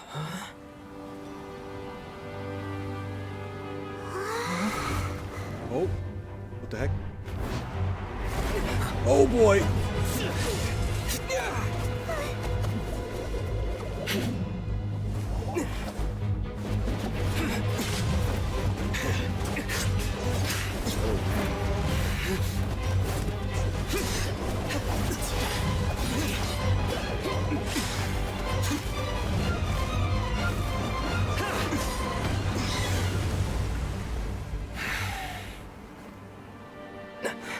Sino. Hi, Sino. Unless my memory fails me, we have barely spoken 2 words to each other before now at the Akademiya. Would you care to enlighten me as to when and how I invited the General Mahamatra's wrath? Oh, Haytham. Do not think you can escape my judgment just because you managed to escape my attack. Judgment? So that's how you'd characterize your actions here, is it? Or would elimination perhaps be a more accurate description? Had I used my full strength, not even this traveler would have been able to stop me. Though styled like an assassination, I sought only to ensure that my target would be unable to flee or resist. Standard practice for the Matra, as well you know. Seemed to me more like your own personal touch. Who is that, Alhaitham? Did you call him General Mahamatra? Yes. General Mahamatra Sino, head of all the Matra at the Akademiya. He's a formidable hunter, and the ultimate nightmare for any who have committed academic crimes. Right, so he would be sent after us. That makes sense. I, knew that about him, but at the same time, I was like... it just completely went over my head. I just forgot about his whole deal. Okay. You seem to have placed a lot of trust in Alhaitham, to the point of blocking an attack for him. If I were you, I'd never choose to side with him. I wouldn't believe a single word that comes out of his mouth. I have been pursuing this scribe for a long time. I urge you, stand back and do not seek to defend him any longer. Otherwise, there will be consequences. I don't trust him as much as you seem to think. But that doesn't mean I'm going to stand by and do nothing. Has Alhaitham done something wrong? Paimon doesn't think he's as bad as you've made him out to be. I won't waste my breath explaining things. Alhaitham, I saw it during our fight. Take it out. The divine knowledge capsule you're hiding on your person. Unless you want me to retrieve it for myself. Very perceptive of you. Nothing escapes Amatra's senses. We're being snarky. Wait, the divine knowledge capsule? Didn't it fall into the Matra's hands in Port Ormos? So you did lie to us. No wonder you speak with such confidence, Sino. But I must admit, I'm very curious. What does this capsule mean to you? And why, as General Mahamatra of the Akademiya, are you all alone in the desert? As far as I'm aware, the other Matra have been speculating about your disappearance. Have you been given a mission that's, let's say, morally dubious? If I was the real target of your mission, what was stopping you from simply using your authority and resources to judge me within the walls of the Akademiya? Is it a mission from the sages? I should have known you'd be difficult to deal with. You two? Ugh! What you would do, Traveler? Paimon feels like we can't trust either of them. Man, we're just being tossed around. Ahem. Well, look at you two, acting all tough and self-righteous over there. Yeah, Dia. Wait, Dia?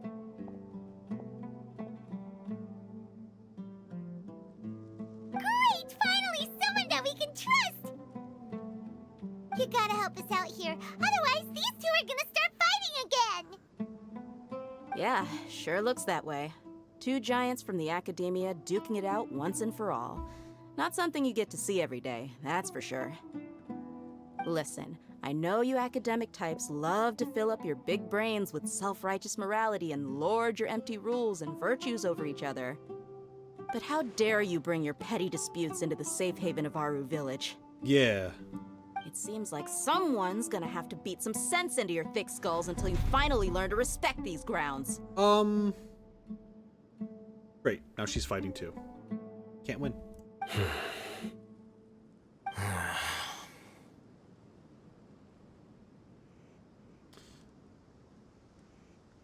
Neither of them can afford to be distracted by Dia. They're still looking for an opportunity to attack. Hey, did either of you hear a word I just said? We have a standoff right now. Now we got some whooshing wind. Whoa, what's going on? The wind's so strong! Is this a sandstorm? Paimon's gonna get blown away! Another sandstorm? What's up with these recently? Hey, all of you, over here, quickly! We have to take cover! Candace! Someone's calling for us! Oh, this wind is too strong! Let's get over there! That sounded like Candace. Come on, you two. Jeez, are all of you Akademiya folks such hard work? Move it! All right, stop yelling.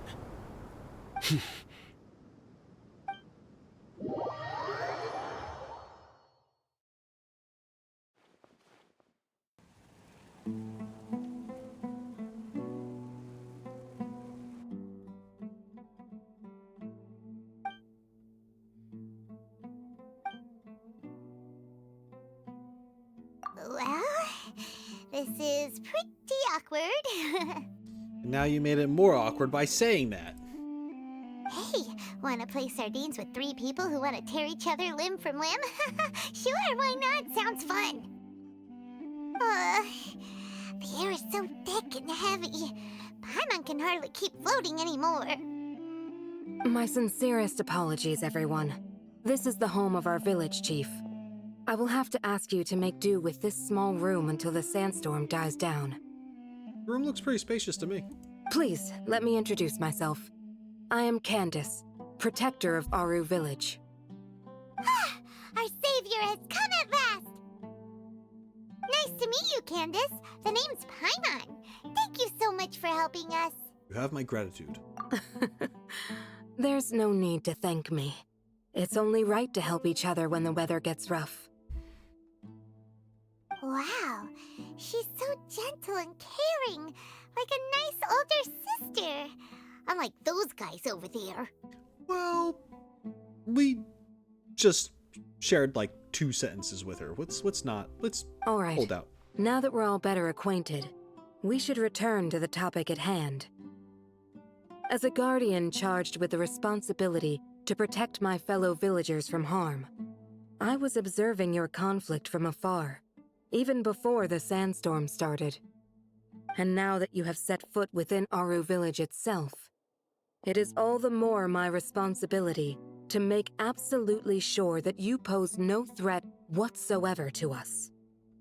So please, have an honest and sincere conversation with one another, and put your hostile feelings to rest.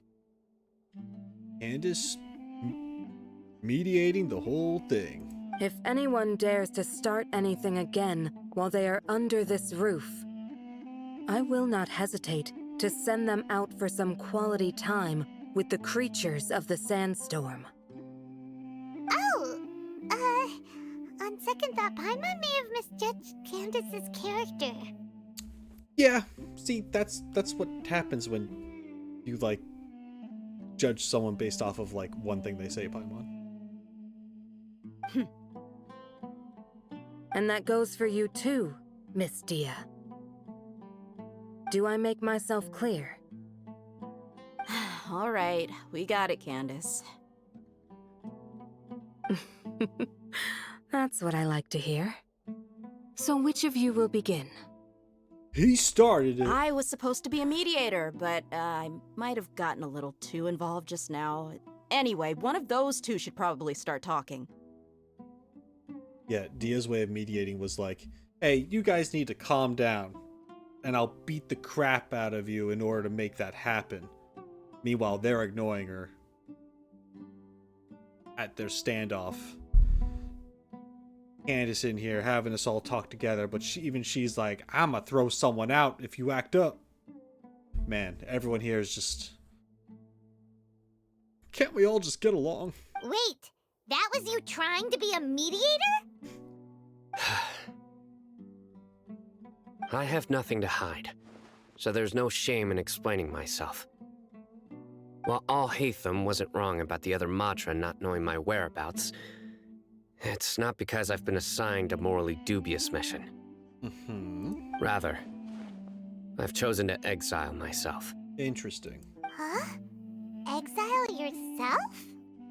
A little while ago, I discovered that there was data missing in the Akademiya's project planning and development files. What little they did report clearly did not match the project's actual progress. As General Mahamatra, I had the responsibility and authority to request an audit. However, to my surprise, the person responsible for the erroneous data was none other than Grand Sage Azar himself.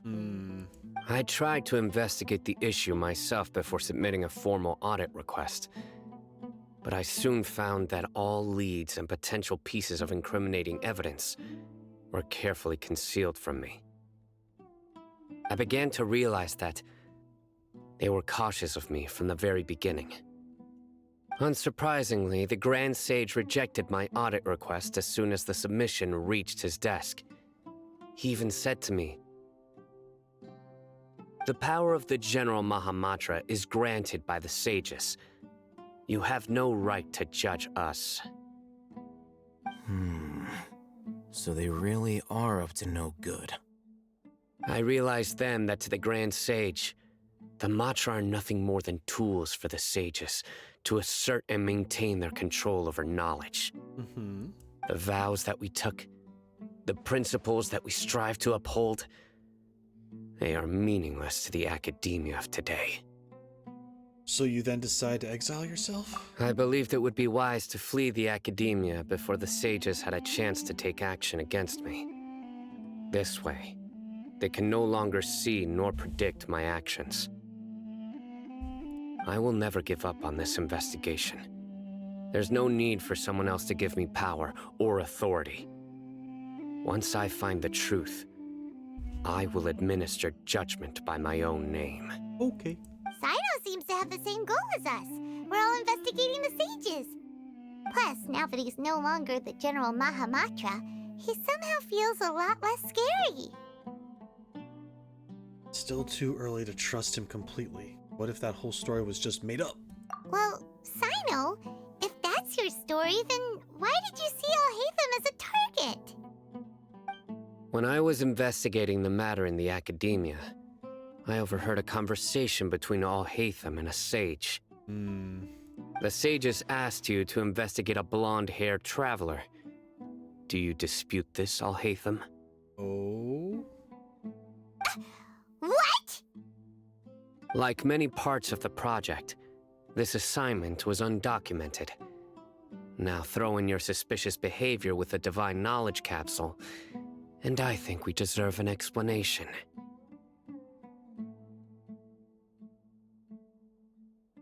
From the very beginning, Alhaitham was. Sages were watching me from the very beginning? Yes. I was indeed tasked with investigating the Traveler. How could you? Alhaitham! After all, the promised reward was so great that hardly any scholar could have refused. The sage told me, once you've completed this assignment, I can give you a glimpse of divine knowledge. A most enticing offer. Unfortunately, those academics don't know me at all. Their words contained one key piece of information, namely that divine knowledge indeed exists. That gave me all I needed to know. From my perspective, the sages are far from trustworthy. Think about it. Isn't it a little strange they're so willing to share divine knowledge with anyone, even as a reward? So, I began my own investigation following the lead of the Divine Knowledge Capsule. In the end, I realized my wisdom in committing to this rather than collaborating with the sages. Had I been less guarded, I probably would have ended up like that Ain al-Ahmar mercenary, incapable of remaining sane for long enough to hold a conversation. You mean that the sages originally planned to dispose of you, using one of those capsules that drive people insane?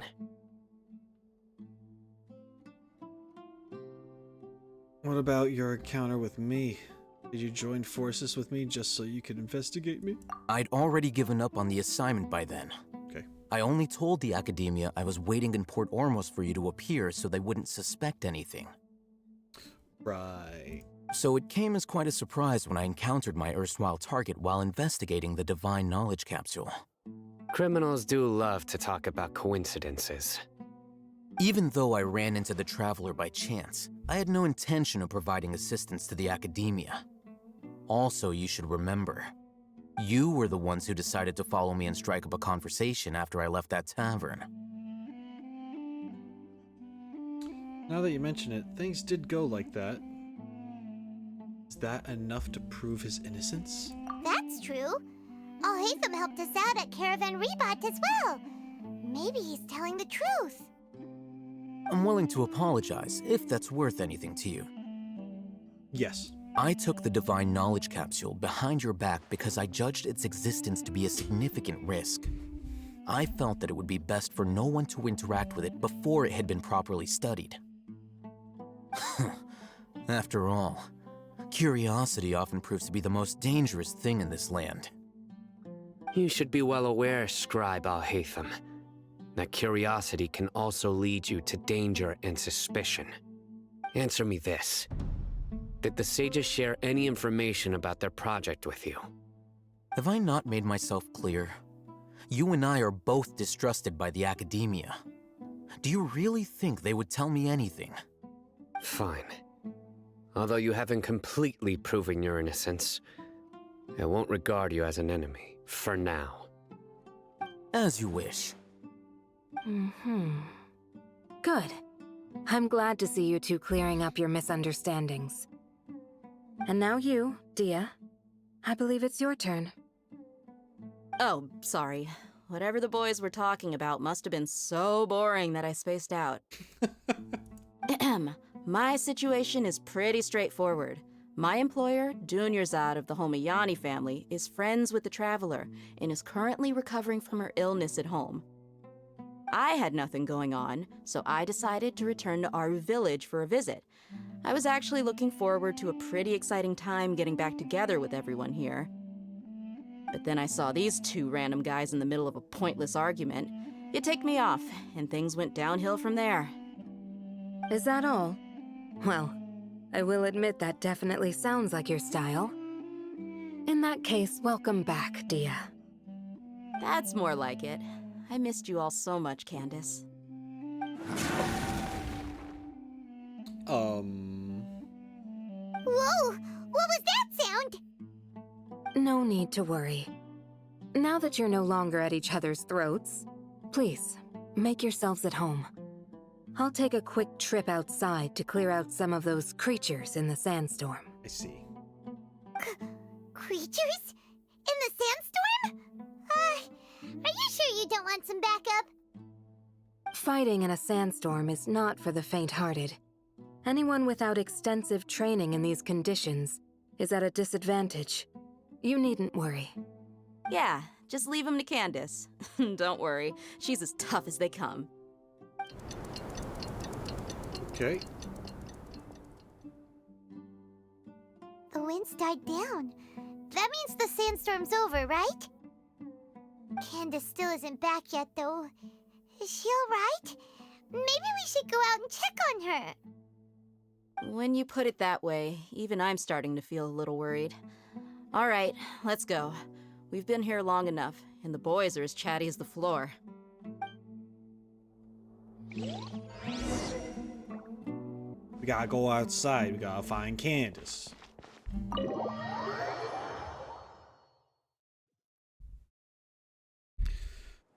All right. Hey, look at that. Nice.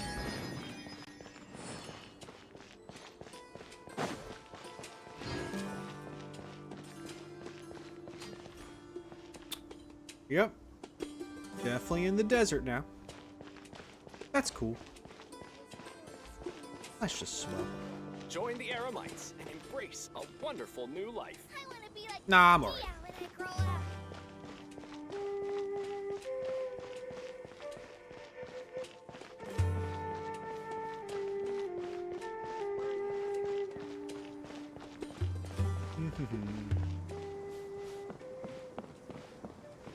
Okay. Oh, there's some monsters. I'll be right over. I'm just looking at the village. Hold on. Just wait. Hold.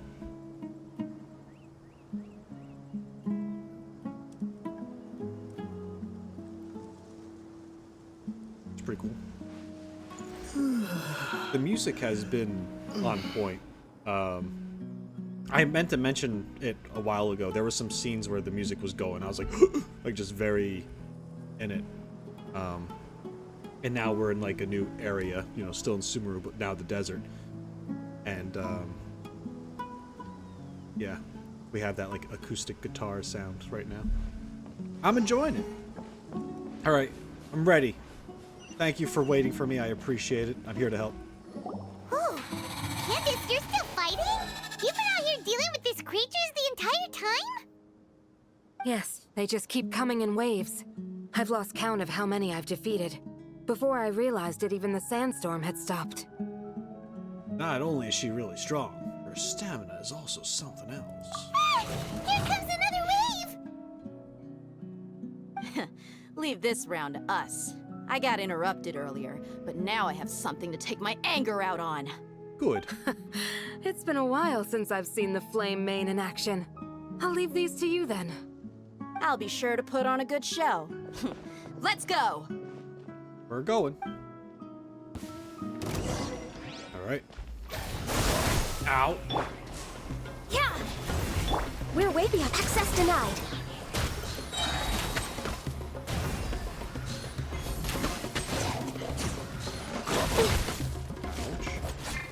Wind, hear me.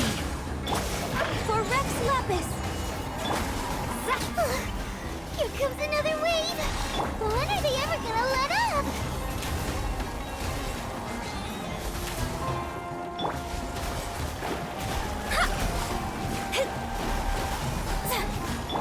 Born of ice and frost.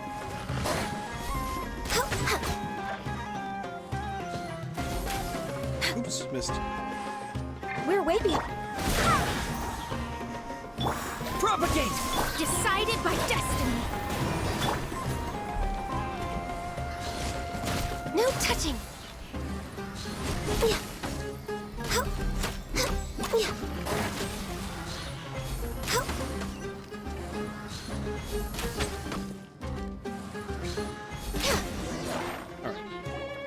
We good. The creature stopped appearing. Was that the last of them? What we fought just now was probably the aftermath of the sandstorm. So we should be safe for the time being. So, we get these sandstorms and all these beasts just to kind of like take cover in it, I guess, and attack the village and stuff. If that's like a thing that happens on a regular basis, that would be freaking crazy to deal with. Well fought, everyone. No injuries, I hope. Huh? Who are you? My apologies. I haven't had a chance to greet you yet. I had my hands full taking care of the village's elderly and children. I am the chief of Aru Village. Everyone usually calls me Uncle Anpu. Uncle Anpu, it's a pleasure to meet you. Sir, I am also originally from the desert, but I have not been back for some time now. May I ask if such sandstorms are common? I can't say they've always been common, but recently the storms have become increasingly severe and frequent. Besides sandstorms, we also occasionally get earthquakes. According to an investigator who stayed in the village a while ago, these unusual natural phenomena are related to the withering of Irminsul. Another effect of Irminsul's withering. Yeah, it's no good. So, Irminsul's withering causes withering zones in the forest, and sandstorms and earthquakes here in the desert? Everything in the natural world is inextricably connected to Irminsul. These regional symptoms can indeed be a reflection of Irminsul's present state. Right, so if you have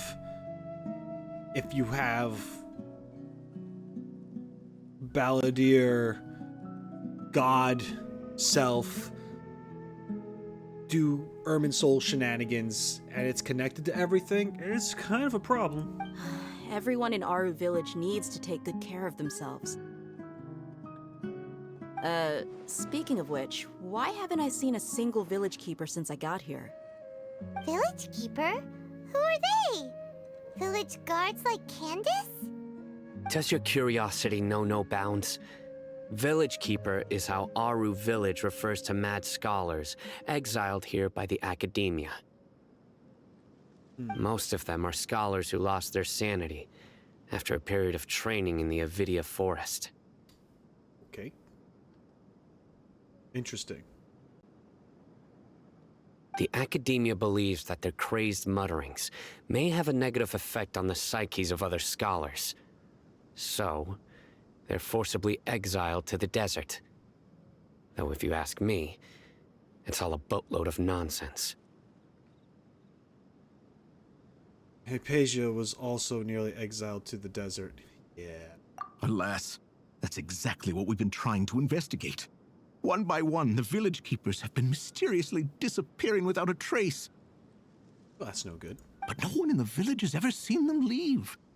If you're planning to stay around the village for the next few days, I'd appreciate it if you could keep an eye out for them. I've had encounters with those people in the past. I'll see what I can do to help. The Matra are the ones responsible for their exile. Now that you're no longer with them, are you trying to alleviate your guilt and atone for your past sins? I'm fascinated by how you think. Mock me if you will, but if you are guilty, I will eliminate you, regardless of my position or identity. Oh, you're the former General Mahamatra. You must be an expert in these kind of investigations. Thank you for your help. I thought we were going to see Sino a little bit more in action, acting as a Mahamatra. You know? But instead, when we meet him, he has exiled himself. He's already against the Akademiya at this point. I thought we were going to see him while he's working for the Akademiya, and then maybe he would go against them later. But yeah, first time meeting him here in the story, and he's already kind of removed himself. Not what I thought was going to happen. Not saying it's a good or a bad thing, it's just like, wow, okay, yeah, this is how we're going to be introduced to Cyno. I'll help too. Is it because you're reminded of Hypatia? Oh, these poor scholars. First they lose their sanity, now this! We need to help get them back home, safe and sound. But, is it really a good idea to tag along with Cyno? You seem like you really don't trust him. That's why this is a great opportunity to watch him. I'll be fine. Dia and the others are here too. Yeah. I'll be grateful for the assistance. No doubt you will do a better job than some of my former subordinates. Let's start by finding a spot to share what we know so far. Okay.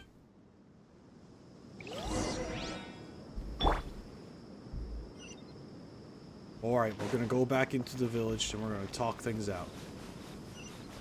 Sounds good to me. Exchange information with Cyno somewhere else. Are we gonna get a dad joke?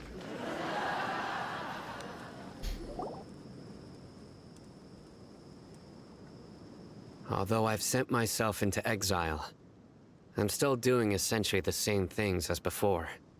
Do you still have any questions for me before we start our investigation? Why do they refer to the mad scholars as village keepers? One of my former subordinates told me that this title has its origins in a strange incident. The Akademiya has long exiled mad scholars to Aru Village. A mysterious phenomenon exists here. When mad scholars first arrive, they are as incoherent and deranged as before. But after spending some time here, they invariably begin to calm down. Initially, the people of Aru Village greatly resented having to take in the mad scholars. But a strange incident one night changed that.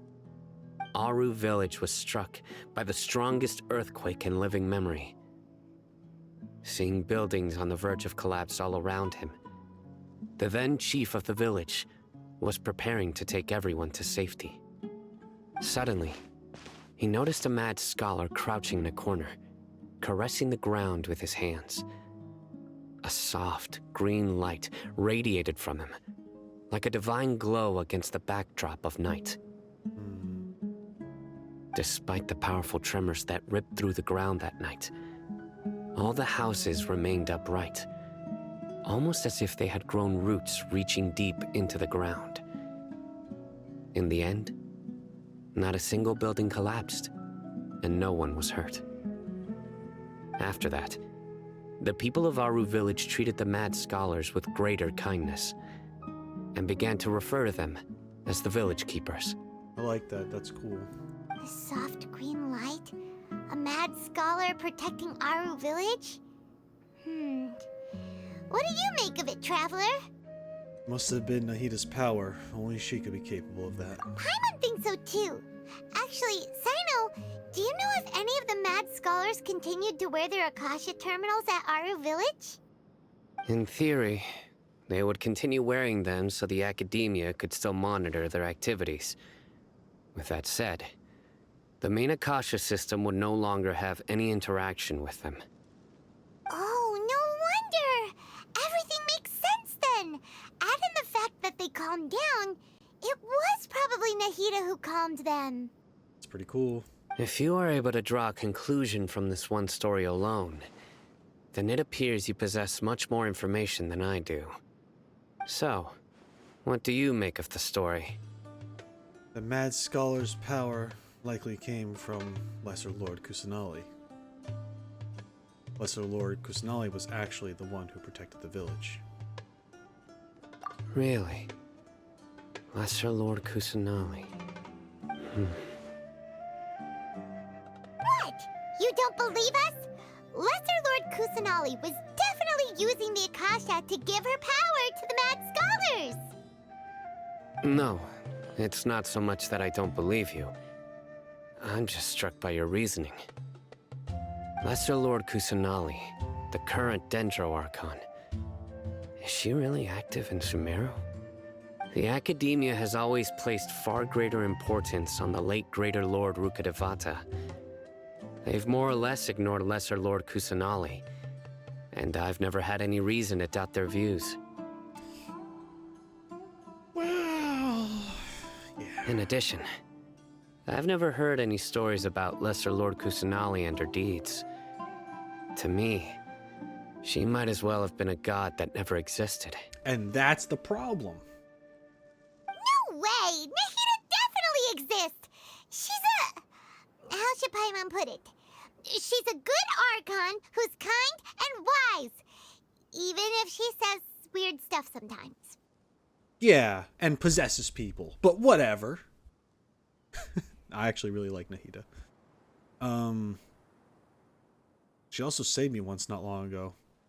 Saved Sumeru's city together in the not-so-distant past. I've spent many years interrogating criminals, so I can easily tell when someone is lying. And you can tell that we're not. Good! Then you should know that we're telling the truth! Exactly. That look in your eyes. I've never seen that from a liar. You two really must have met Lesser Lord Kusanali. Yes. How can this be? To think, our Archon has been amongst us this entire time.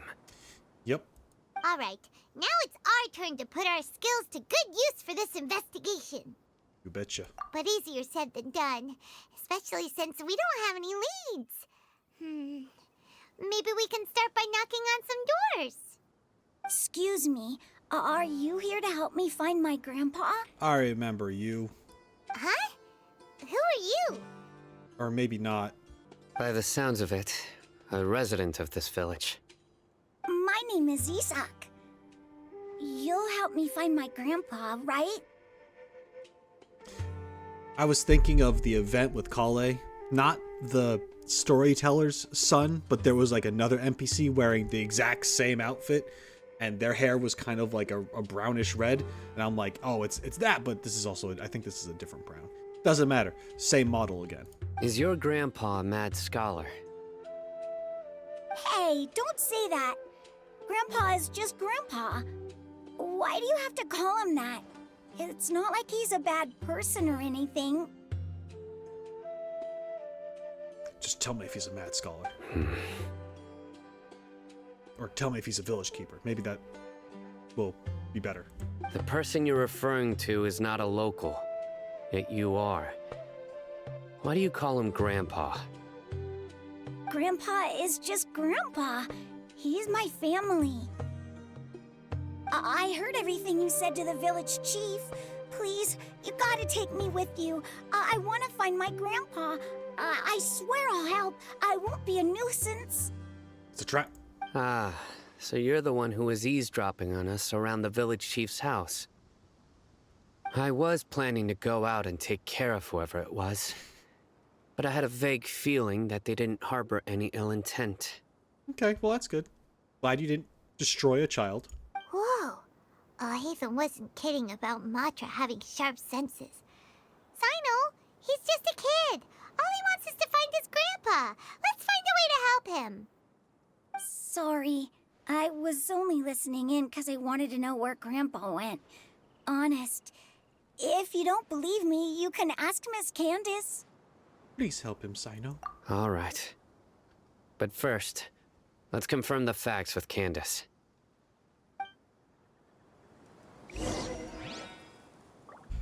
All right.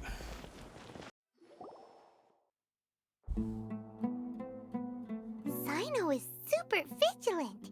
Is this what all the Matra are like? Oh, sure. You're back already. We just wanted to confirm something with you. Do you know a boy by the name of Isak? I had a feeling he'd go looking for you. Huh? You knew this would happen? Yes. Although he tried his best to stay hidden, I still noticed him eavesdropping outside the window. He really wants to get his grandfather back. This Isak's not the best spy. Isak's parents were both Eremite mercenaries, who rarely returned to the village after finding employment in the city. He was raised by his grandfather. Unfortunately, it was only a few years before his grandpa passed away. Isak was still very young at the time, so various families in the village took turns caring for him so he could survive. Later, an elderly mad scholar arrived in the village. Isak thought the scholar bore a striking resemblance to his grandfather, and thus often spied on the man. However, the scholar was unkempt in appearance and incoherent in speech. Although Isak referred to the man as his grandpa, he was afraid and didn't dare to approach him. One summer night, the oft mumbling and bumbling grandpa suddenly calmed down and seemed to become more lucid. He even noticed Isak hiding in the distance. So Grandpa walked up to Isak and patted him on the head. He even took Isak to the entrance of the village, where he patiently taught the boy the names of the stars and accompanied Isak until he fell asleep. The next morning, Isak woke up and wanted to go find his grandpa again, only to realize his grandpa no longer recognized him. However, even so, Grandpa retained his calm expression. It's said that those who saw the scholar claimed he no longer appeared to be crazy, but appeared to be living in his own world, almost as if he were sleepwalking. Isak was thrilled that his grandpa was able to find peace, and would follow him all the time, asking him things like, "Grandpa, want me to take you somewhere fun?" Or, "Grandpa, could you tell me stories about the stars again?" All this somehow just makes Paimon feel really sad. It seems like they both deserve so much better. Perhaps. Nearly everyone who lives in the desert has some form of hardship or regret. But even so, we must still continue on with our lives. It's also my reason for fighting. I must continue to protect this land. Lucid Grandpa was probably Nahida. She must have soothed the other mad scholars as well. Yep. From the look on Sino's face, he's probably connected the dots as well. Maybe the people have always had a considerate god watching over them. Huh? What did you say, Sino? No, nothing. As long as Isak keeps his word and doesn't get in our way, we can take him along. Perhaps you are more compassionate than I gave you credit for. Please accept my thanks on Isak's behalf, Sino. Okay. Hey, Isak! Oh, it's you guys! Yup. We've cleared everything up! Let's go find your grandpa! Really? Wow! Thank you so much! Your grandpa will be found safe and sound. Yeah! Alright. Let's ask the local residents some questions first.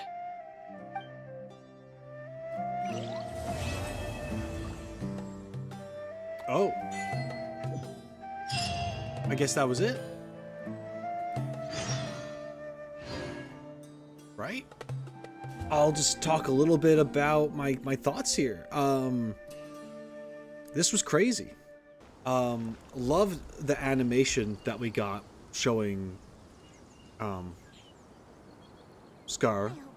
And you know, I love that art style that they showed it in. That showing his past, his narration through it, how he feels, was a great way to give that information to us in that moment where we are having this enlightened moment, right? And so I really liked how that was done. Having more time with Nahida was also great. How like Nahida is very involved right now, or was for a lot of this quest, in the body of Catherine, of course. Man, actually having the Catherine puppet destroyed, the swapping between consciousnesses, us seeing through Nahida's eyes inside the bubble, like, oh my god, like there was just so much craziness in a really good way. And something like this, I feel like, could be written in a way that seems overly complicated, but for me, everything made sense, and it was pretty easy to follow. Not saying that this concept would be very hard to follow, but I just think it's really hard. I mean, it's really easy to explain it in such a way that it would be messed up, right? So, yeah, and we got to see a bunch of characters. You know, we had Tighnari, Dia, we met Sino, Alhaitham, just all these people. The possessing of the people to find out, like, to convince Setaria, I think her name was. Sorry, Setaria. That whole thing was, I thought that was a little extreme. Totally get it. Whatever. But that was the one thing where I'm kind of like, yeah, it's for the greater good, right? It's for the greater good.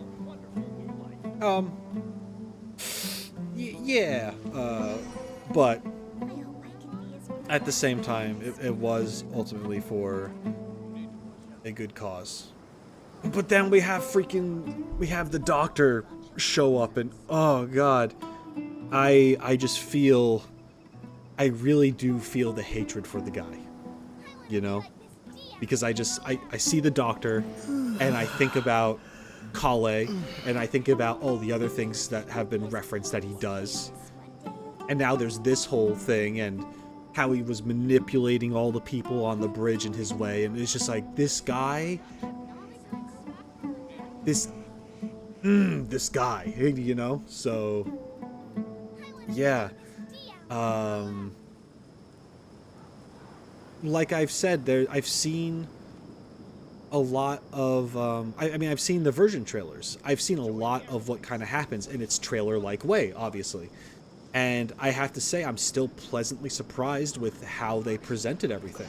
It, like, yeah, there are some things the things make sense, but it's not necessarily making sense in the way I thought it was originally going to. And I'm enjoying what I'm seeing. This has been a fun ride so far. But yeah, next time I play, we'll get into Act 4. Or maybe I might have to do Tighnari's story quest first. I'm going to look into it. Anyway, but thank you very much for watching. I appreciate it. And until next time, shine on, you crazy diamonds. Later.